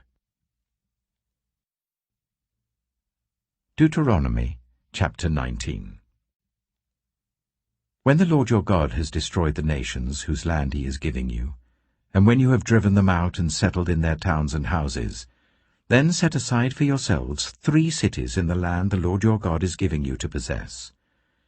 Determine the distances involved, and divide into 3 parts the land the Lord your God is giving you as an inheritance, so that a person who kills someone may flee for refuge to one of these cities.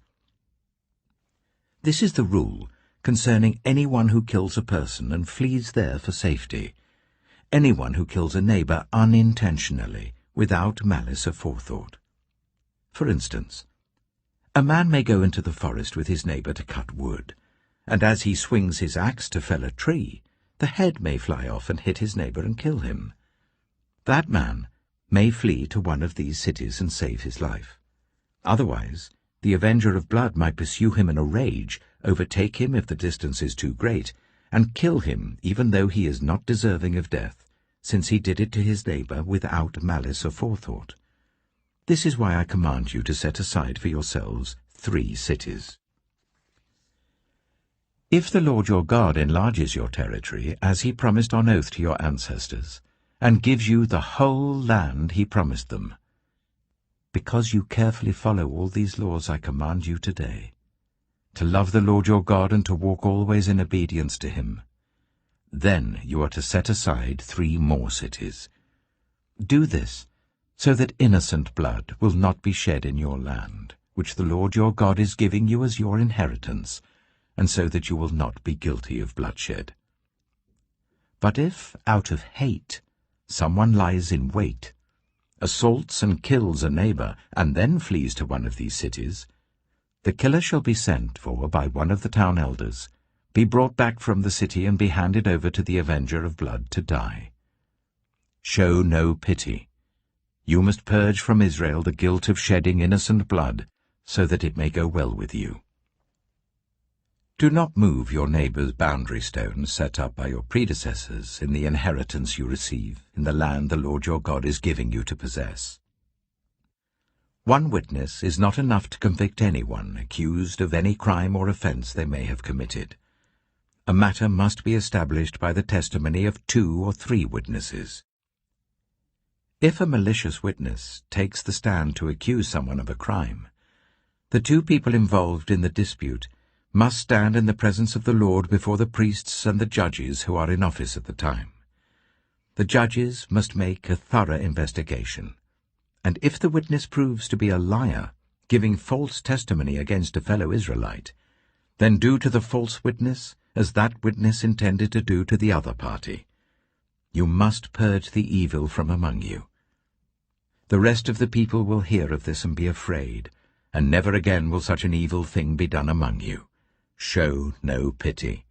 Life for life, eye for eye, tooth for tooth, hand for hand, foot for foot.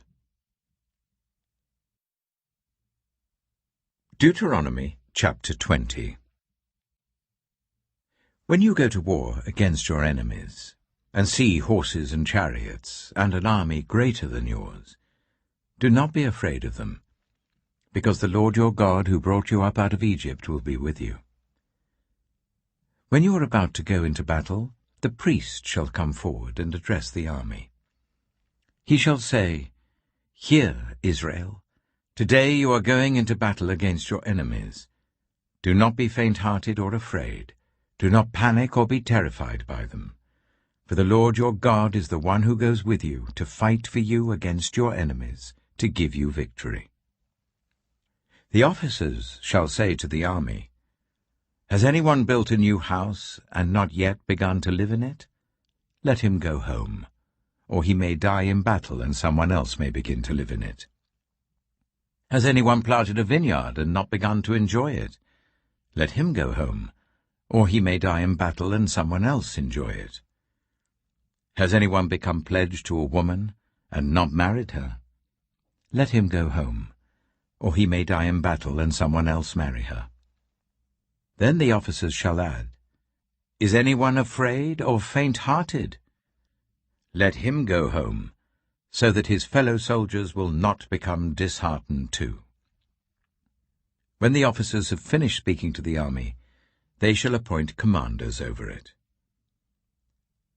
When you march up to attack a city, make its people an offer of peace. If they accept and open their gates, all the people in it shall be subject to forced labor and shall work for you. If they refuse to make peace and they engage you in battle, lay siege to that city. When the Lord your God delivers it into your hand, put to the sword all the men in it. As for the women, the children, the livestock, and everything else in the city, you may take these as plunder for yourselves, and you may use the plunder the Lord your God gives you from your enemies. This is how you are to treat all the cities that are at a distance from you and do not belong to the nations nearby. However, in the cities of the nations the Lord your God is giving you as an inheritance, do not leave alive anything that breathes. Completely destroy them. The Hittites, Amorites, Canaanites, Perizzites, Hivites, and Jebusites, as the Lord your God has commanded you. Otherwise they will teach you to follow all the detestable things they do in worshipping their gods, and you will sin against the Lord your God. When you lay siege to a city for a long time, fighting against it to capture it, do not destroy its trees by putting an axe to them, because you can eat their fruit. Do not cut them down. Are the trees people that you should besiege them? However, you may cut down trees that you know are not fruit trees, and use them to build siege works until the city at war with you falls. Deuteronomy chapter 21. If someone is found slain, lying in a field in the land the Lord your God is giving you to possess, and it is not known who the killer was, your elders and judges shall go out and measure the distance from the body to the neighboring towns. Then the elders of the town nearest the body shall take a heifer that has never been worked and has never worn a yoke, and lead it down to a valley that has not been ploughed or planted and where there is a flowing stream. There, in the valley, they are to break the heifer's neck. The Levitical priests shall step forward, for the Lord your God has chosen them to minister and to pronounce blessings in the name of the Lord, and to decide all cases of dispute and assault. Then all the elders of the town nearest the body shall wash their hands over the heifer whose neck was broken in the valley, and they shall declare, Our hands did not shed this blood, nor did our eyes see it done. Accept this atonement for your people, Israel, whom you have redeemed, Lord, and do not hold your people guilty of the blood of an innocent person. Then the bloodshed will be atoned for, and you will have purged from yourselves the guilt of shedding innocent blood, since you have done what is right in the eyes of the Lord.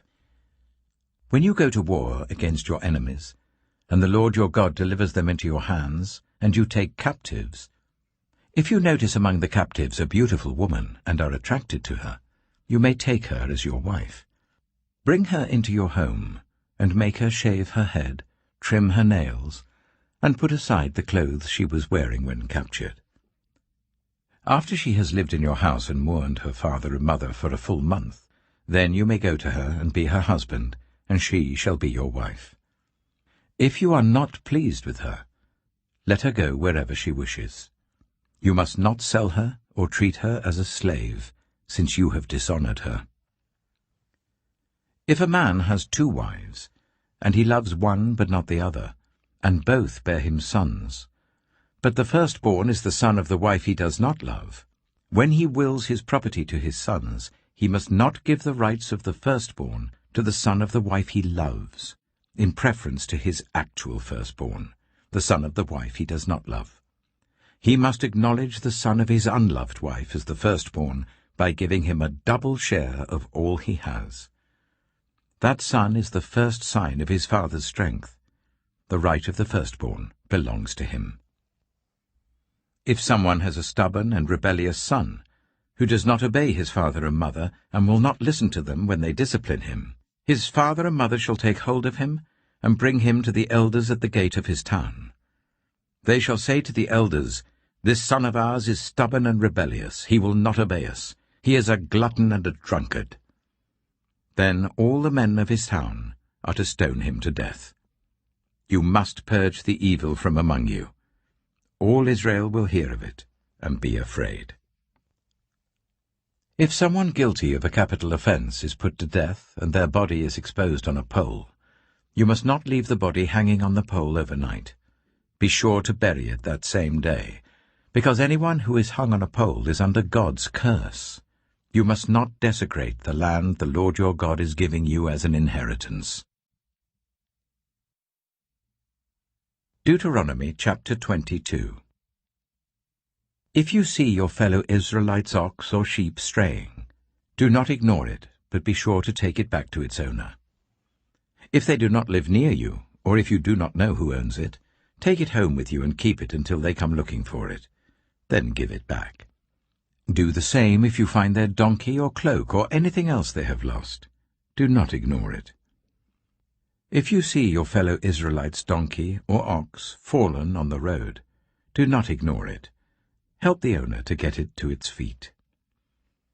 A woman must not wear men's clothing, nor a man wear women's clothing, for the Lord your God detests anyone who does this. If you come across a bird's nest beside the road, either in a tree or on the ground, and the mother is sitting on the young or on the eggs, do not take the mother with the young. You may take the young, but be sure to let the mother go, so that it may go well with you and you may have a long life. When you build a new house, make a parapet around your roof, so that you may not bring the guilt of bloodshed on your house if someone falls from the roof. Do not plant two kinds of seed in your vineyard.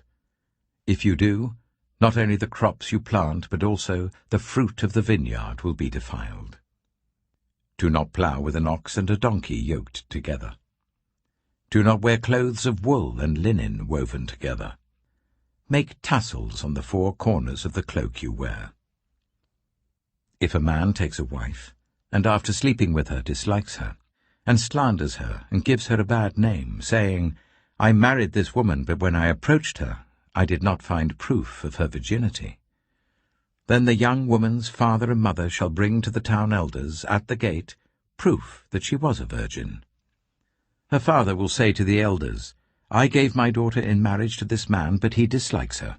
Now he has slandered her and said, 'I did not find your daughter to be a virgin.' But here is the proof of my daughter's virginity."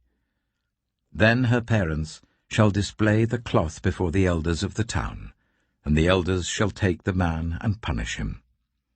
They shall fine him 100 shekels of silver, and give them to the young woman's father, because this man has given an Israelite virgin a bad name.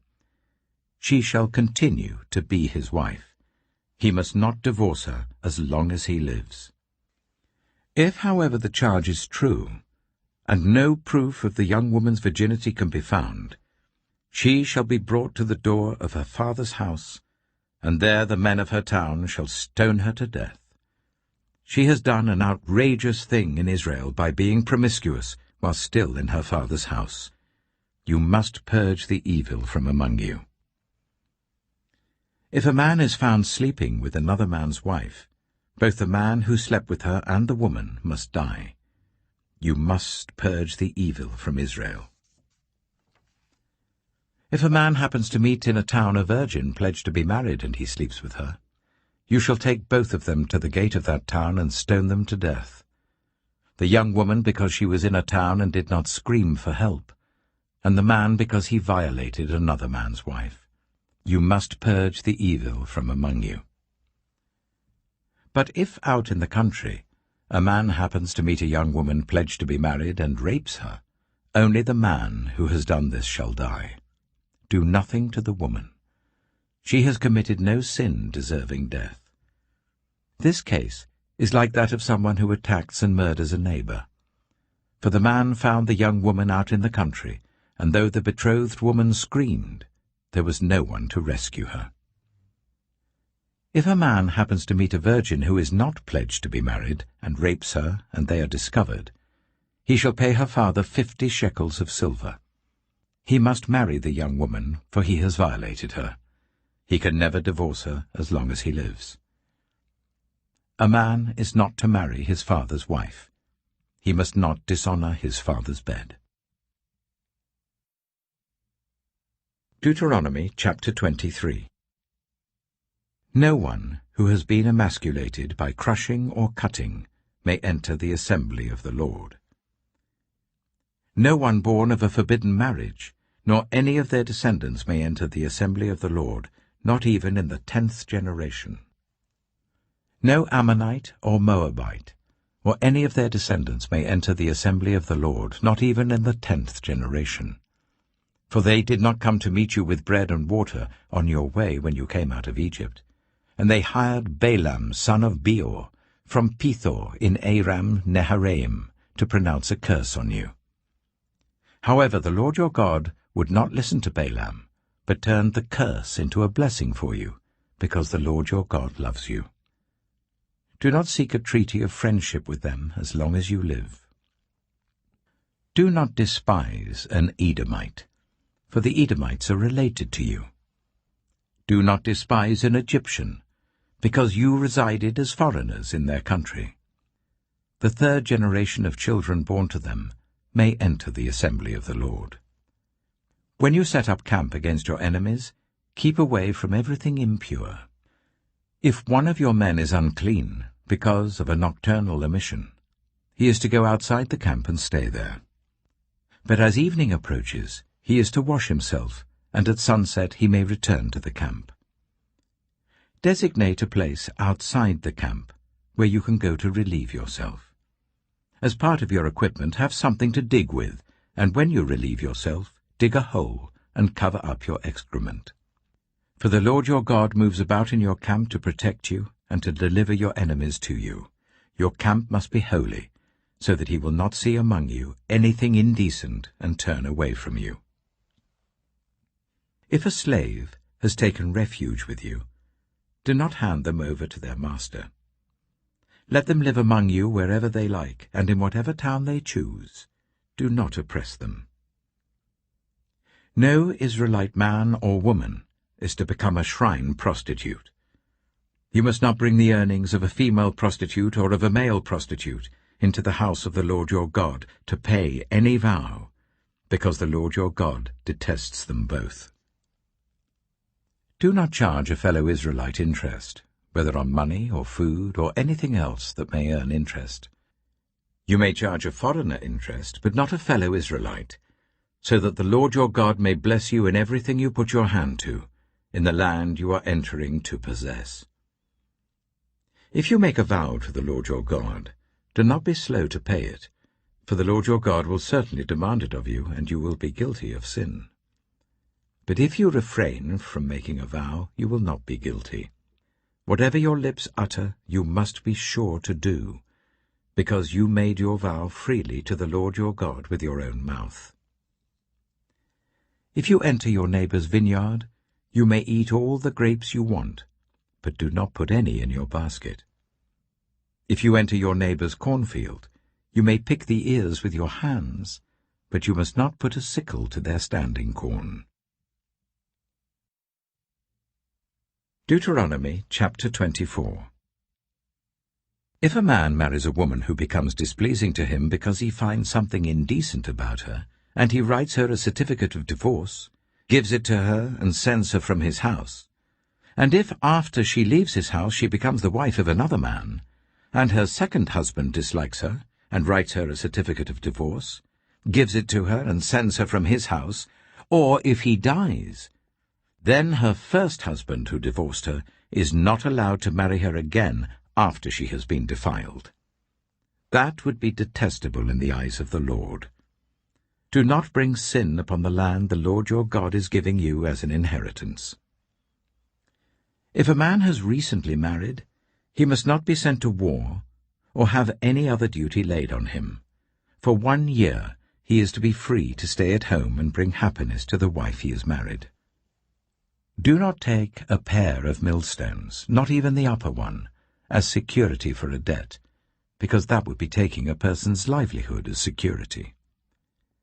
If someone is caught kidnapping a fellow Israelite and treating or selling them as a slave, The kidnapper must die. You must purge the evil from among you. In cases of defiling skin diseases, be very careful to do exactly as the Levitical priests instruct you. You must follow carefully what I have commanded them. Remember what the Lord your God did to Miriam along the way after you came out of Egypt. When you make a loan of any kind to your neighbor, do not go into their house to get what is offered to you as a pledge. Stay outside, and let the neighbor to whom you are making the loan bring the pledge out to you. If the neighbor is poor, do not go to sleep with their pledge in your possession. Return their cloak by sunset, so that your neighbor may sleep in it.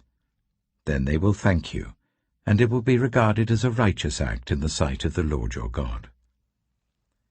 Do not take advantage of a hired worker who is poor and needy, whether that worker is a fellow Israelite or a foreigner residing in one of your towns. Pay them their wages each day before sunset, because they are poor and are counting on it. Otherwise they may cry to the Lord against you, and you will be guilty of sin.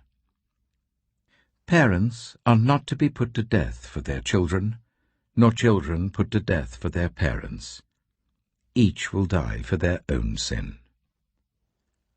Do not deprive the foreigner or the fatherless of justice, or take the cloak of the widow as a pledge. Remember that you were slaves in Egypt, and the Lord your God redeemed you from there. That is why I command you to do this. When you are harvesting in your field and you overlook a sheaf, do not go back to get it. Leave it for the foreigner, the fatherless, and the widow, so that the Lord your God may bless you in all the work of your hands. When you beat the olives from your trees, do not go over the branches a second time. Leave what remains for the foreigner, the fatherless, and the widow. When you harvest the grapes in your vineyard, do not go over the vines again. Leave what remains for the foreigner, the fatherless, and the widow. Remember that you were slaves in Egypt. That is why I command you to do this. Deuteronomy chapter 25.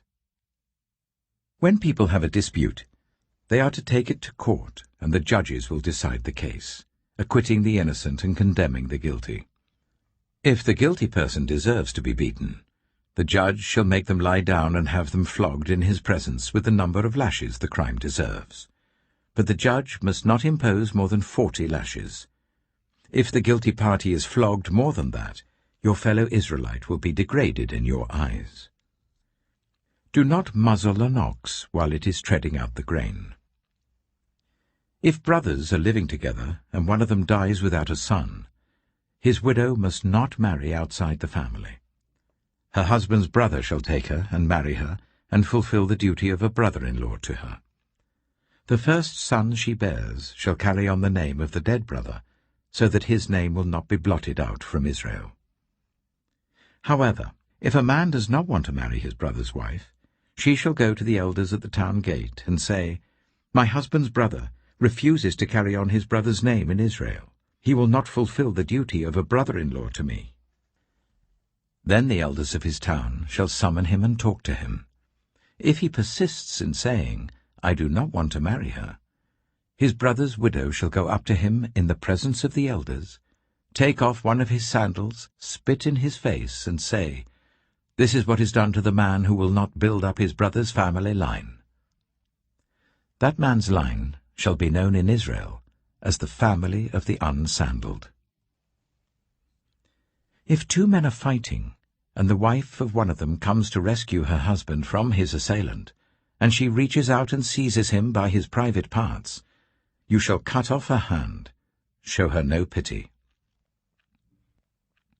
Do not have two differing weights in your bag, one heavy, one light. Do not have two differing measures in your house, one large, one small. You must have accurate and honest weights and measures, so that you may live long in the land the Lord your God is giving you. For the Lord your God detests anyone who does these things, anyone who deals dishonestly. Remember what the Amalekites did to you along the way when you came out of Egypt. When you were weary and worn out, they met you on your journey and attacked all who were lagging behind. They had no fear of God. When the Lord your God gives you rest from all the enemies around you in the land he is giving you to possess as an inheritance, you shall blot out the name of Amalek from under heaven. Do not forget. Deuteronomy chapter 26. When you have entered the land the Lord your God is giving you as an inheritance, and have taken possession of it and settled in it, take some of the first fruits of all that you produce from the soil of the land that the Lord your God is giving you, and put them in a basket. Then go to the place that the Lord your God will choose as a dwelling for his name, and say to the priest in office at the time, I declare today to the Lord your God that I have come to the land the Lord swore to our ancestors to give us. The priest shall take the basket from your hands and set it down in front of the altar of the Lord your God.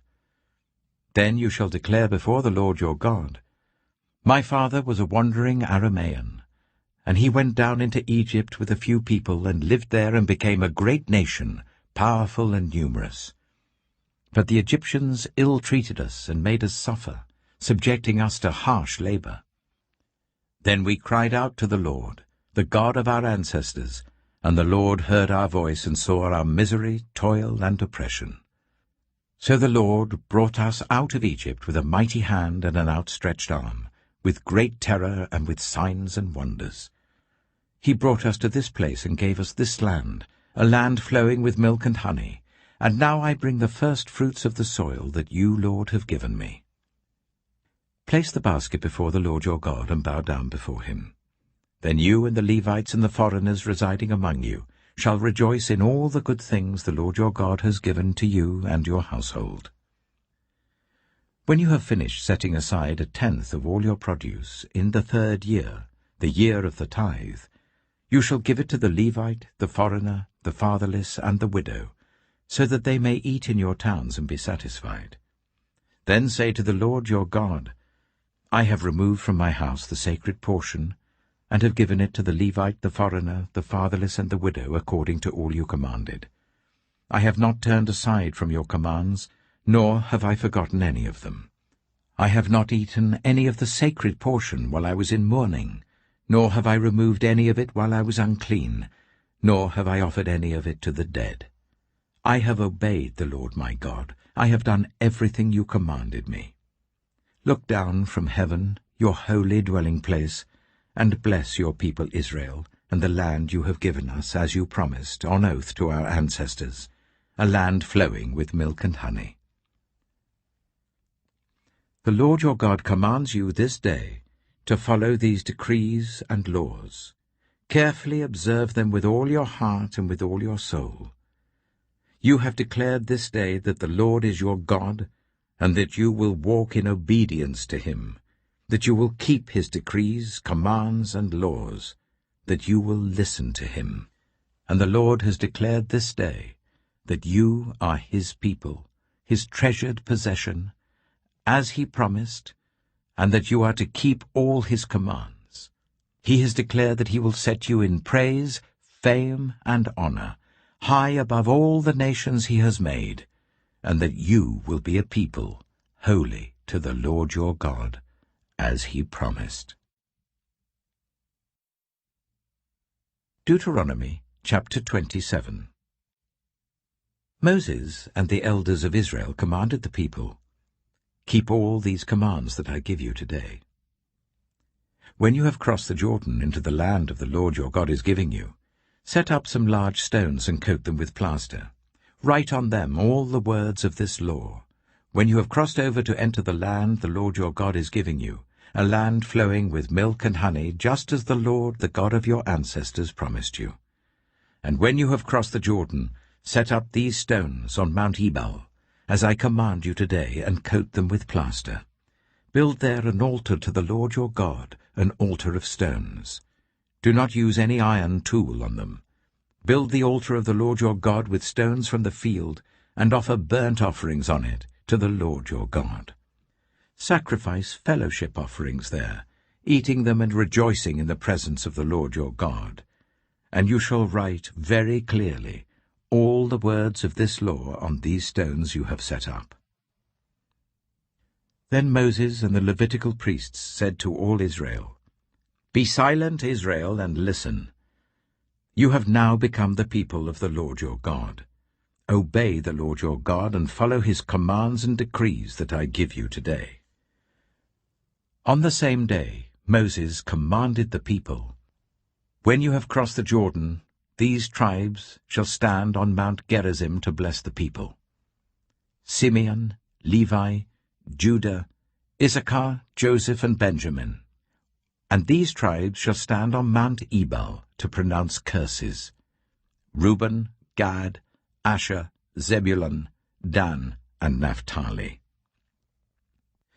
The Levites shall recite to all the people of Israel in a loud voice, "Cursed is anyone who makes an idol, a thing detestable to the Lord, the work of skilled hands, and sets it up in secret." Then all the people shall say, "Amen." "Cursed is anyone who dishonors their father and mother." Then all the people shall say, "Amen." "Cursed is anyone who moves their neighbor's boundary stone." Then all the people shall say, "Amen." "Cursed is anyone who leads the blind astray on the road." Then all the people shall say, "Amen." "Cursed is anyone who withholds justice from the foreigner, the fatherless, or the widow." Then all the people shall say, "Amen." "Cursed is anyone who sleeps with his father's wife, for he dishonors his father's bed." Then all the people shall say, "Amen." "Cursed is anyone who has sexual relations with any animal." Then all the people shall say, "Amen." "Cursed is anyone who sleeps with his sister, the daughter of his father or the daughter of his mother." Then all the people shall say, "Amen." "Cursed is anyone who sleeps with his mother-in-law." Then all the people shall say, "Amen." "Cursed is anyone who kills their neighbor secretly." Then all the people shall say, "Amen." "Cursed is anyone who accepts a bribe to kill an innocent person." Then all the people shall say, "Amen." "Cursed is anyone who does not uphold the words of this law by carrying them out." Then all the people shall say, "Amen." Deuteronomy chapter 28. If you fully obey the Lord your God, and carefully follow all his commands that I give you today, the Lord your God will set you high above all the nations on earth. All these blessings will come on you and accompany you if you obey the Lord your God. You will be blessed in the city and blessed in the country. The fruit of your womb will be blessed, and the crops of your land and the young of your livestock, the calves of your herds and the lambs of your flocks. Your basket and your kneading trough will be blessed. You will be blessed when you come in and blessed when you go out. The Lord will grant that the enemies who rise up against you will be defeated before you. They will come at you from one direction, but flee from you in 7. The Lord will send a blessing on your barns and on everything you put your hand to. The Lord your God will bless you in the land he is giving you. The Lord will establish you as his holy people, as he promised you on oath, if you keep the commands of the Lord your God and walk in obedience to him. Then all the peoples on earth will see that you are called by the name of the Lord, and they will fear you. The Lord will grant you abundant prosperity in the fruit of your womb, the young of your livestock, and the crops of your ground, in the land he swore to your ancestors to give you. The Lord will open the heavens, the storehouse of his bounty, to send rain on your land in season, and to bless all the work of your hands. You will lend to many nations, but will borrow from none. The Lord will make you the head, not the tail. If you pay attention to the commands of the Lord your God that I give you this day, and carefully follow them, you will always be at the top, never at the bottom. Do not turn aside from any of the commands I give you today, to the right or to the left, following other gods and serving them. However, If you do not obey the Lord your God, and do not carefully follow all his commands and decrees I am giving you today, all these curses will come on you and overtake you. You will be cursed in the city and cursed in the country. Your basket and your kneading trough will be cursed. The fruit of your womb will be cursed, and the crops of your land, and the calves of your herds, and the lambs of your flocks. You will be cursed when you come in, and cursed when you go out. The Lord will send on you curses, confusion, and rebuke in everything you put your hand to, until you are destroyed and come to sudden ruin because of the evil you have done in forsaking him. The Lord will plague you with diseases until he has destroyed you from the land you are entering to possess. The Lord will strike you with wasting disease, with fever and inflammation, with scorching heat and drought, with blight and mildew, which will plague you until you perish. The sky over your head will be bronze, the ground beneath you iron. The Lord will turn the rain of your country into dust and powder. It will come down from the skies until you are destroyed. The Lord will cause you to be defeated before your enemies. You will come at them from one direction, but flee from them in 7, and you will become a thing of horror to all the kingdoms on earth. Your carcasses will be food for all the birds and the wild animals, and there will be no one to frighten them away. The Lord will afflict you with the boils of Egypt, and with tumors, festering sores, and the itch from which you cannot be cured. The Lord will afflict you with madness, blindness, and confusion of mind. At midday you will grope about like a blind person in the dark. You will be unsuccessful in everything you do. Day after day you will be oppressed and robbed, with no one to rescue you. You will be pledged to be married to a woman, but another will take her and rape her. You will build a house, but you will not live in it. You will plant a vineyard, but you will not even begin to enjoy its fruit. Your ox will be slaughtered before your eyes, but you will eat none of it. Your donkey will be forcibly taken from you, and will not be returned. Your sheep will be given to your enemies, and no one will rescue them. Your sons and daughters will be given to another nation, and you will wear out your eyes watching for them day after day, powerless to lift a hand. A people that you do not know will eat what your land and labor produce, and you will have nothing but cruel oppression all your days. The sights you see will drive you mad. The Lord will afflict your knees and legs with painful boils that cannot be cured, spreading from the soles of your feet to the top of your head. The Lord will drive you and the king you set over you to a nation unknown to you or your ancestors. There you will worship other gods, gods of wood and stone. You will become a thing of horror, a byword, and an object of ridicule among the peoples where the Lord will drive you. You will sow much seed in the field, but you will harvest little, because locusts will devour it.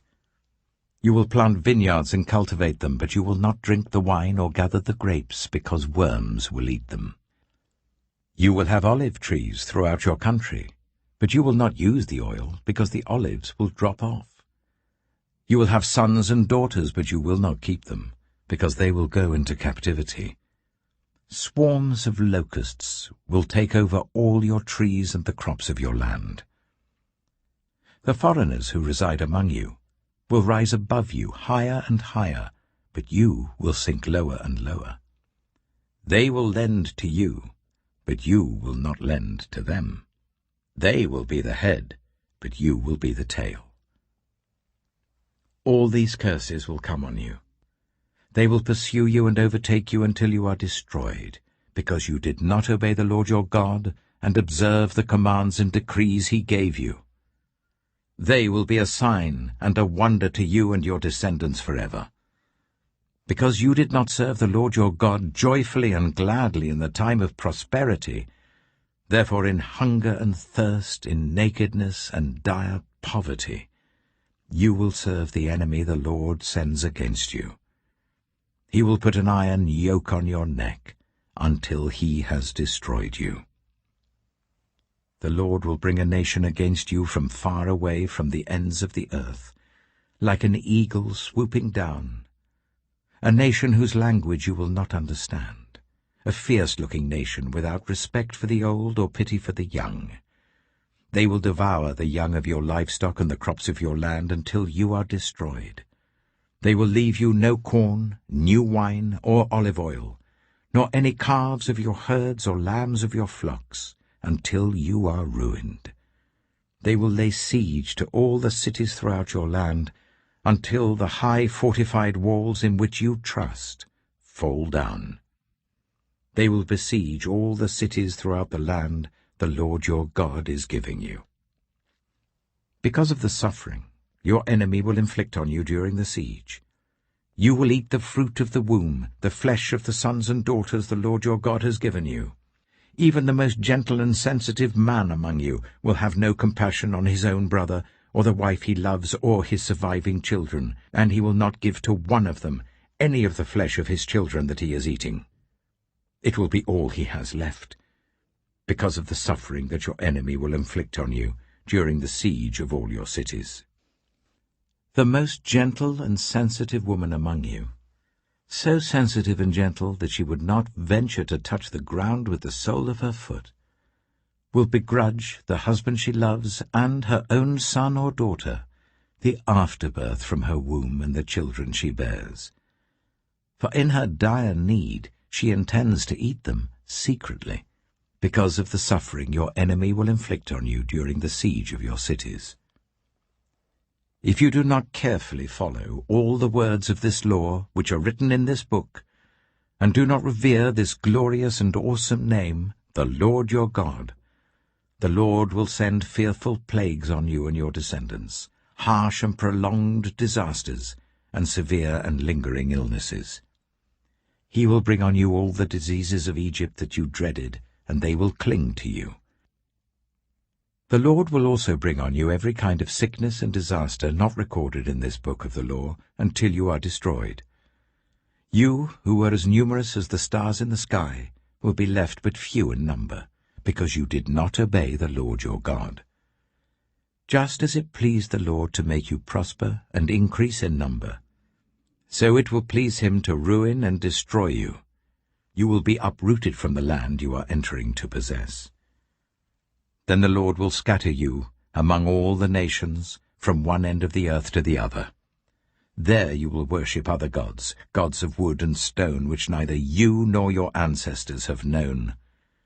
Among those nations you will find no repose, no resting place for the sole of your foot. There the Lord will give you an anxious mind, eyes weary with longing, and a despairing heart. You will live in constant suspense, filled with dread both night and day, never sure of your life.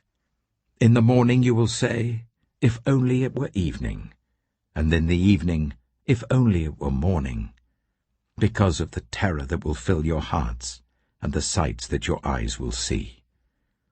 The Lord will send you back in ships to Egypt, on a journey I said you should never make again. There you will offer yourselves for sale to your enemies as male and female slaves, but no one will buy you.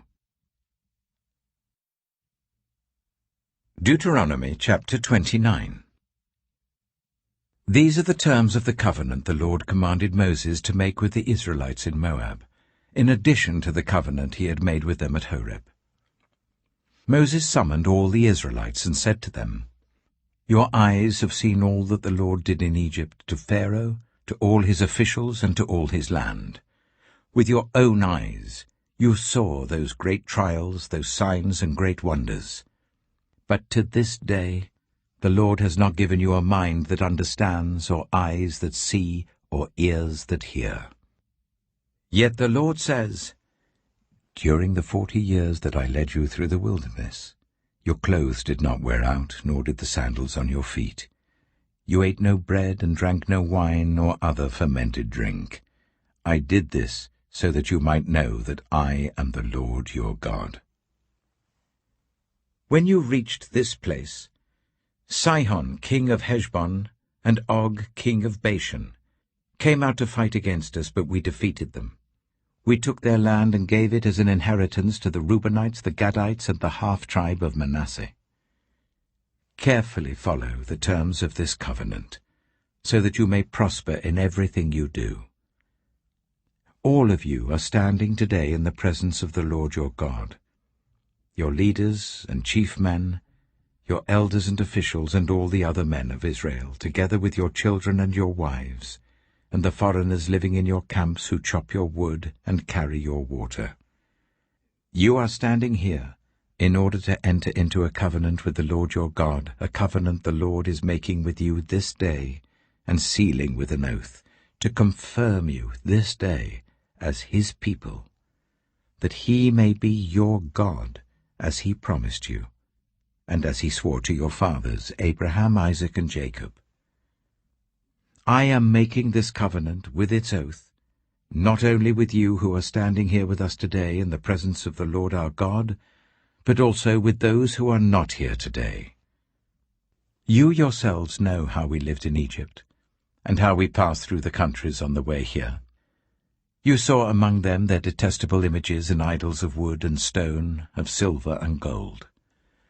Make sure there is no man or woman, clan or tribe among you today whose heart turns away from the Lord our God to go and worship the gods of those nations. Make sure there is no root among you that produces such bitter poison. When such a person hears the words of this oath, and they invoke a blessing on themselves, thinking, I will be safe, even though I persist in going my own way, they will bring disaster on the watered land as well as the dry. The Lord will never be willing to forgive them. His wrath and zeal will burn against them. All the curses written in this book will fall on them, and the Lord will blot out their names from under heaven. The Lord will single them out from all the tribes of Israel for disaster, according to all the curses of the covenant written in this book of the law. Your children, who follow you in later generations, and foreigners who come from distant lands, will see the calamities that have fallen on the land, and the diseases with which the Lord has afflicted it. The whole land will be a burning waste of salt and sulphur, nothing planted, nothing sprouting, no vegetation growing on it. It will be like the destruction of Sodom and Gomorrah, Admah and Zeboim, which the Lord overthrew in fierce anger. All the nations will ask, why has the Lord done this to this land? Why this fierce burning anger? And the answer will be, it is because this people abandoned the covenant of the Lord, the God of their ancestors, the covenant he made with them when he brought them out of Egypt. They went off and worshipped other gods and bowed down to them, gods they did not know, gods he had not given them. Therefore the Lord's anger burned against this land, so that he brought on it all the curses written in this book. In furious anger and in great wrath, the Lord uprooted them from their land and thrust them into another land, as it is now. The secret things belong to the Lord our God, but the things revealed belong to us and to our children forever, that we may follow all the words of this law. Deuteronomy chapter 30. When all these blessings and curses I have set before you come on you, and you take them to heart, wherever the Lord your God disperses you among the nations, and when you and your children return to the Lord your God, and obey him with all your heart and with all your soul, according to everything I command you today, then the Lord your God will restore your fortunes, and have compassion on you, and gather you again from all the nations where he scattered you. Even if you have been banished to the most distant land under the heavens, from there the Lord your God will gather you and bring you back. He will bring you to the land that belonged to your ancestors, and you will take possession of it. He will make you more prosperous and numerous than your ancestors. The Lord your God will circumcise your hearts and the hearts of your descendants, so that you may love him with all your heart and with all your soul, and live. The Lord your God will put all these curses on your enemies who hate and persecute you. You will again obey the Lord, and follow all his commands I am giving you today. Then the Lord your God will make you most prosperous in all the work of your hands and in the fruit of your womb, the young of your livestock and the crops of your land. The Lord will again delight in you and make you prosperous, just as he delighted in your ancestors. If you obey the Lord your God, and keep his commands and decrees that are written in this book of the law, and turn it to the Lord your God with all your heart and with all your soul. Now what I am commanding you today is not too difficult for you or beyond your reach. It is not up in heaven, so that you have to ask, who will ascend into heaven to get it and proclaim it to us so that we may obey it? Nor is it beyond the sea, so that you have to ask, who will cross the sea to get it and proclaim it to us so that we may obey it? No, the word is very near you. It is in your mouth and in your heart, so that you may obey it. See, I set before you today life and prosperity, death and destruction. For I command you today to love the Lord your God, to walk in obedience to him and to keep his commands, decrees, and laws. Then you will live and increase, and the Lord your God will bless you in the land you are entering to possess. But if your heart turns away, and you are not obedient, and if you are drawn away to bow down to other gods and worship them, I declare to you this day that you will certainly be destroyed. You will not live long in the land you are crossing the Jordan to enter and possess. This day I call the heavens and the earth as witnesses against you that I have set before you life and death, blessings and curses.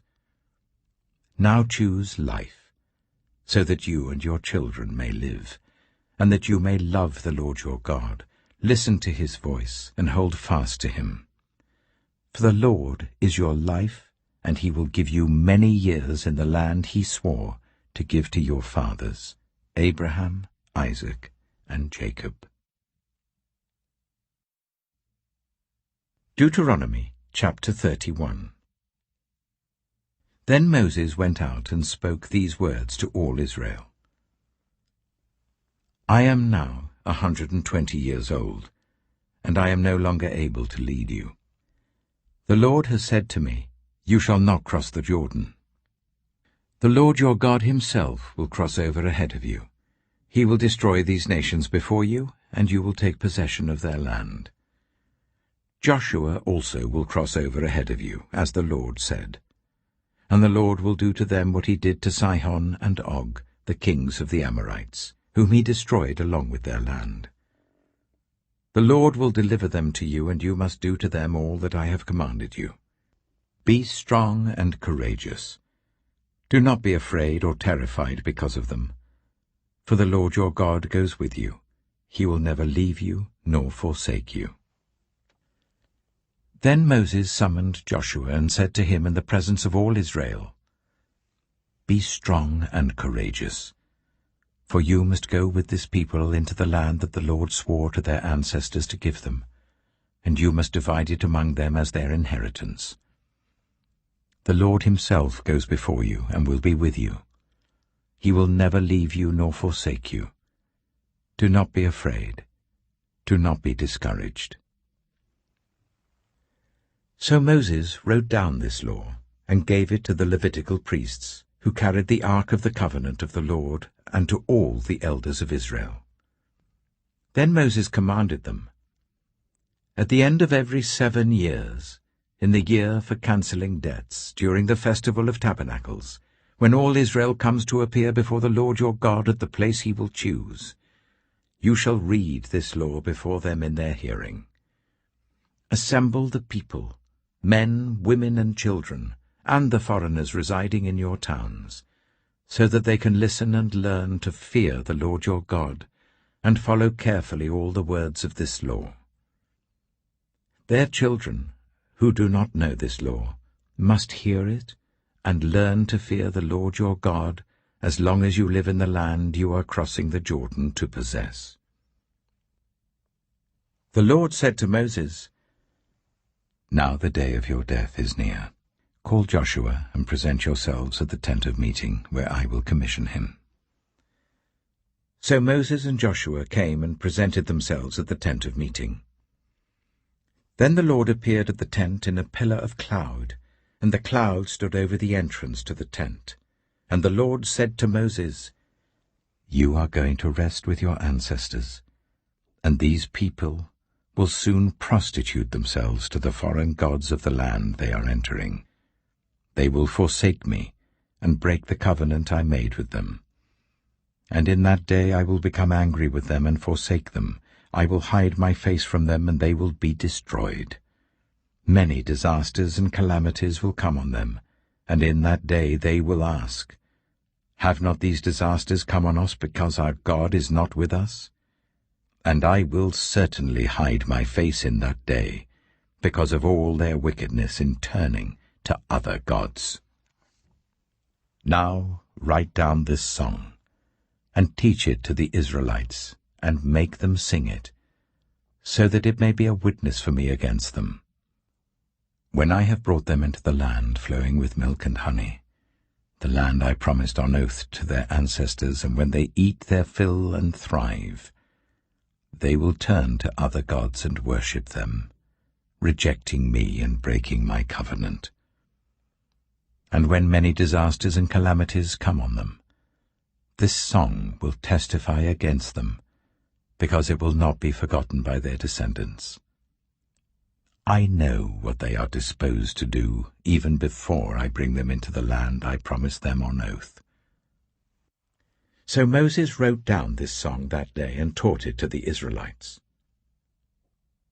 The Lord gave this command to Joshua son of Nun: "Be strong and courageous, for you will bring the Israelites into the land I promised them on oath, and I myself will be with you." After Moses finished writing in a book the words of this law from beginning to end, he gave this command to the Levites who carried the Ark of the Covenant of the Lord. "Take this book of the law, and place it beside the Ark of the Covenant of the Lord your God. There it will remain as a witness against you. For I know how rebellious and stiff-necked you are. If you have been rebellious against the Lord while I am still alive and with you, how much more will you rebel after I die? Assemble before me all the elders of your tribes and all your officials, so that I can speak these words in their hearing, and call the heavens and the earth to testify against them. For I know that after my death you are sure to become utterly corrupt, and to turn from the way I have commanded you. In days to come, disaster will fall on you because you will do evil in the sight of the Lord, and arouse his anger by what your hands have made." And Moses recited the words of this song from beginning to end in the hearing of the whole assembly of Israel. Deuteronomy chapter 32. Listen, you heavens, and I will speak. Hear, you earth, the words of my mouth. Let my teaching fall like rain, and my words descend like dew, like showers on new grass, like abundant rain on tender plants. I will proclaim the name of the Lord. O praise the greatness of our God. He is the rock, his works are perfect, and all his ways are just. A faithful God who does no wrong, upright and just is he. They are corrupt and not his children. To their shame they are a warped and crooked generation. Is this the way you repay the Lord, you foolish and unwise people? Is he not your Father, your Creator, who made you and formed you? Remember the days of old. Consider the generations long past. Ask your father, and he will tell you, your elders, and they will explain to you. When the Most High gave the nations their inheritance, when he divided all mankind, he set up boundaries for the peoples according to the number of the sons of Israel. For the Lord's portion is his people, Jacob his allotted inheritance. In a desert land he found him, in a barren and howling waste. He shielded him and cared for him. He guarded him as the apple of his eye. Like an eagle that stirs up its nest and hovers over its young, that spread its wings to catch them and carries them on its pinions.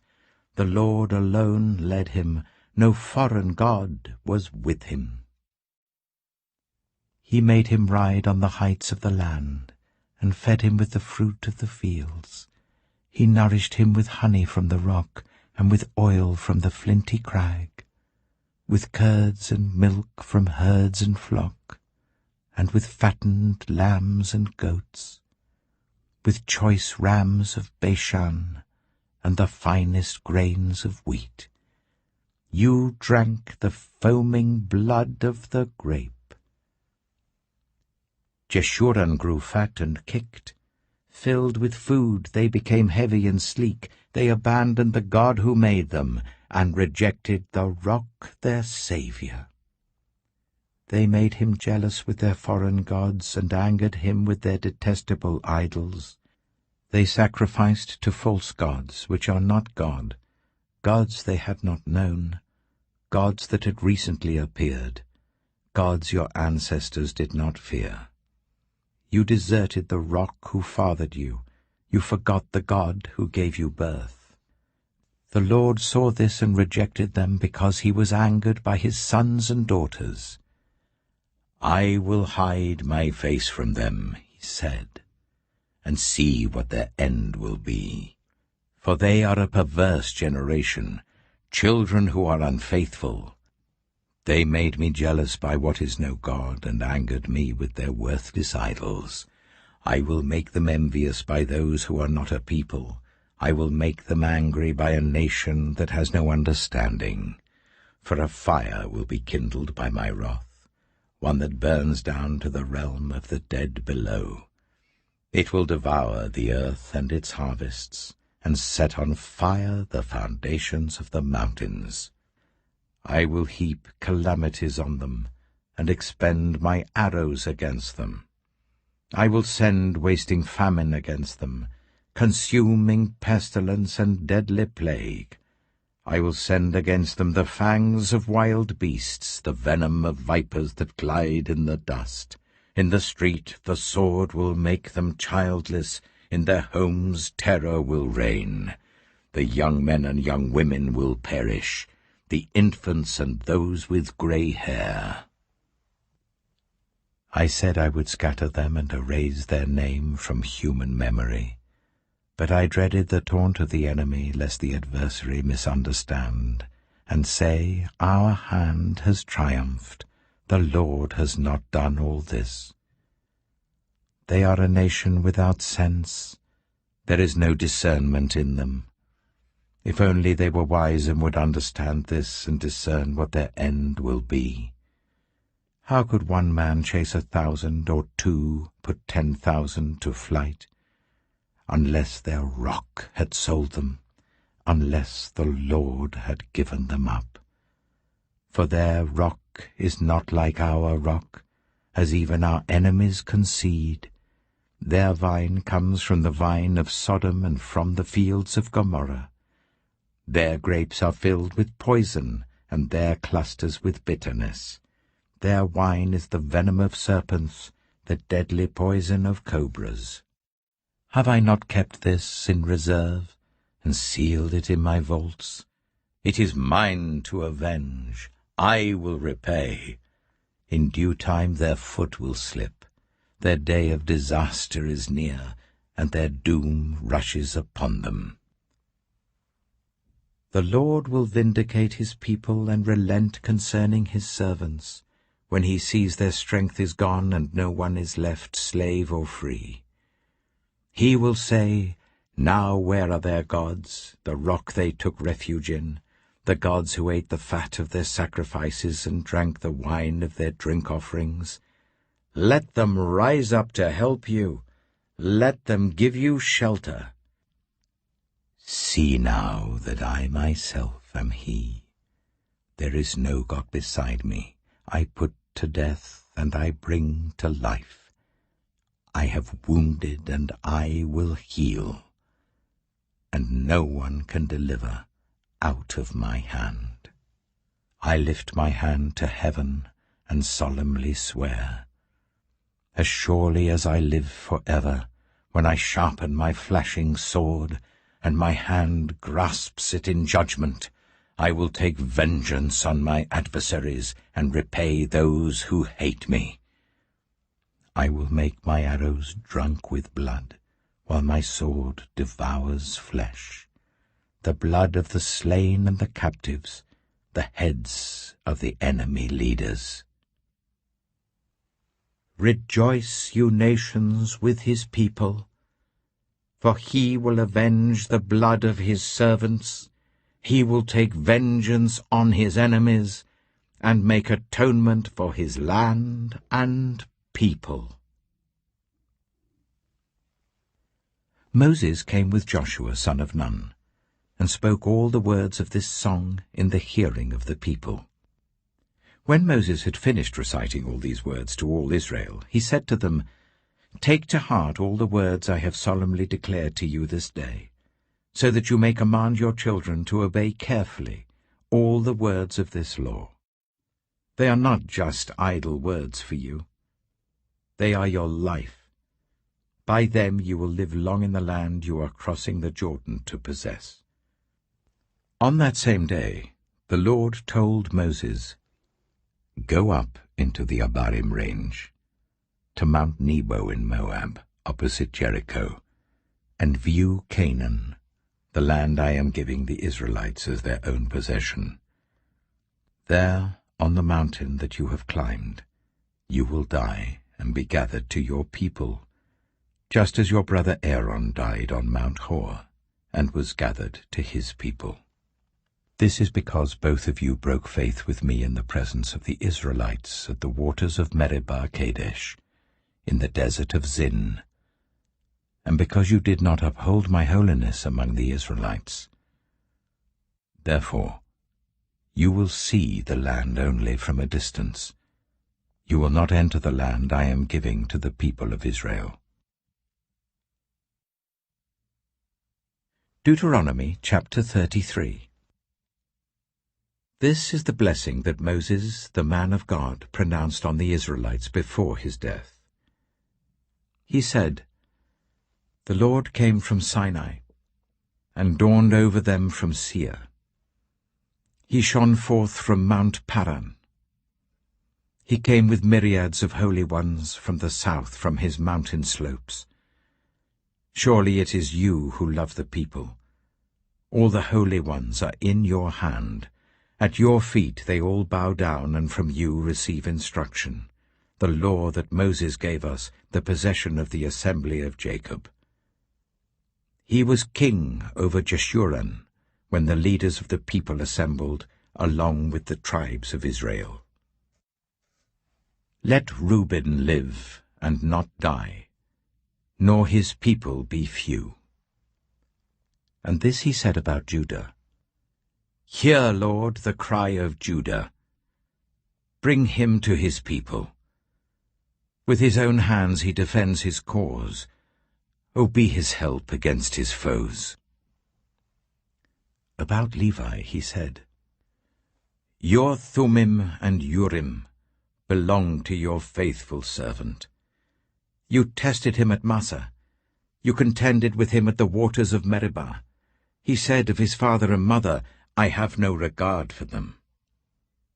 He did not recognize his brothers or acknowledge his own children, but he watched over your word and guarded your covenant. He teaches your precepts to Jacob and your law to Israel. He offers incense before you and whole burnt offerings on your altar. Bless all his skills, Lord, and be pleased with the work of his hands. Strike down those who rise against him, his foes, till they rise no more." About Benjamin he said, "Let the beloved of the Lord rest secure in him. for he shields him all day long. And the one the Lord loves rests between his shoulders. About Joseph he said, May the Lord bless his land, with the precious dew from heaven above, and with the deep waters that lie below. With the best the sun brings forth, and the finest the moon can yield. With the choicest gifts of the ancient mountains, and the fruitfulness of the everlasting hills. With the best gifts of the earth and its fullness, and the favour of him who dwelt in the burning bush. Let all these rest on the head of Joseph, on the brow of the prince among his brothers. In majesty he is like a firstborn bull. His horns are the horns of a wild ox. With them he will gore the nations, even those at the ends of the earth. Such are the 10,000s of Ephraim, such are the thousands of Manasseh.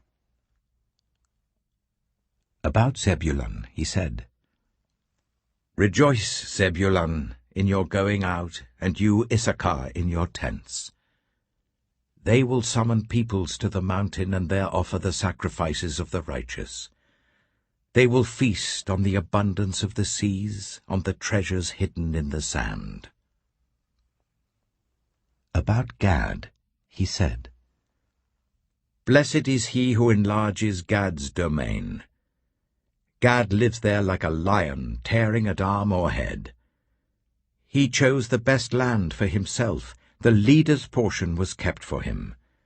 When the heads of the people assembled, he carried out the Lord's righteous will and his judgments concerning Israel. About Dan he said, Dan is a lion's cub, springing out of Bashan.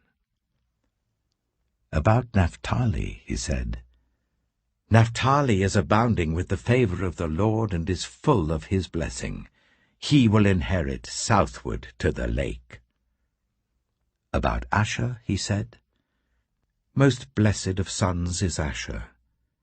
Let him be favoured by his brothers, and let him bathe his feet in oil. The bolts of your gates will be iron and bronze, and your strength will equal your days.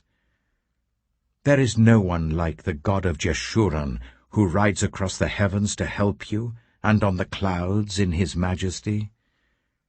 The eternal God is your refuge, and underneath are the everlasting arms. He will drive out your enemies before you, saying, Destroy them. So Israel will live in safety. Jacob will dwell secure in a land of grain and new wine, where the heavens drop dew. Blessed are you, Israel. Who is like you, a people saved by the Lord? He is your shield and helper, and your glorious sword. Your enemies will cower before you, and you will tread on their heights. Deuteronomy chapter 34. Then Moses climbed Mount Nebo from the plains of Moab to the top of Pisgah opposite Jericho.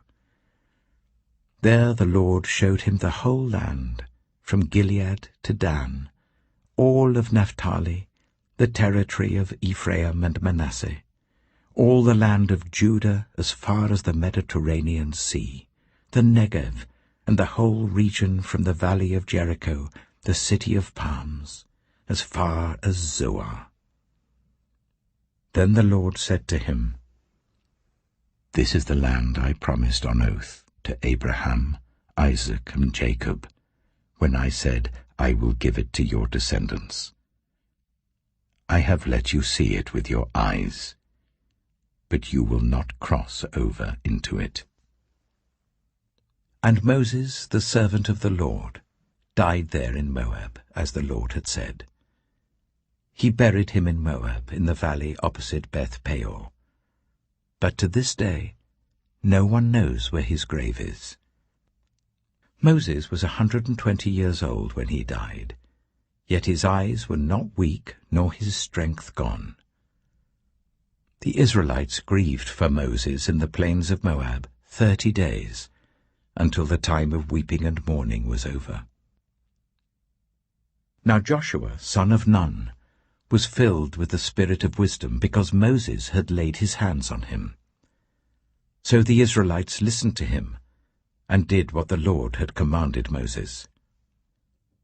Since then, no prophet has risen in Israel like Moses, whom the Lord knew face to face, who did all those signs and wonders the Lord sent him to do in Egypt, to Pharaoh and to all his officials and to his whole land. For no one has ever shown the mighty power or performed the awesome deeds that Moses did in the sight of all Israel.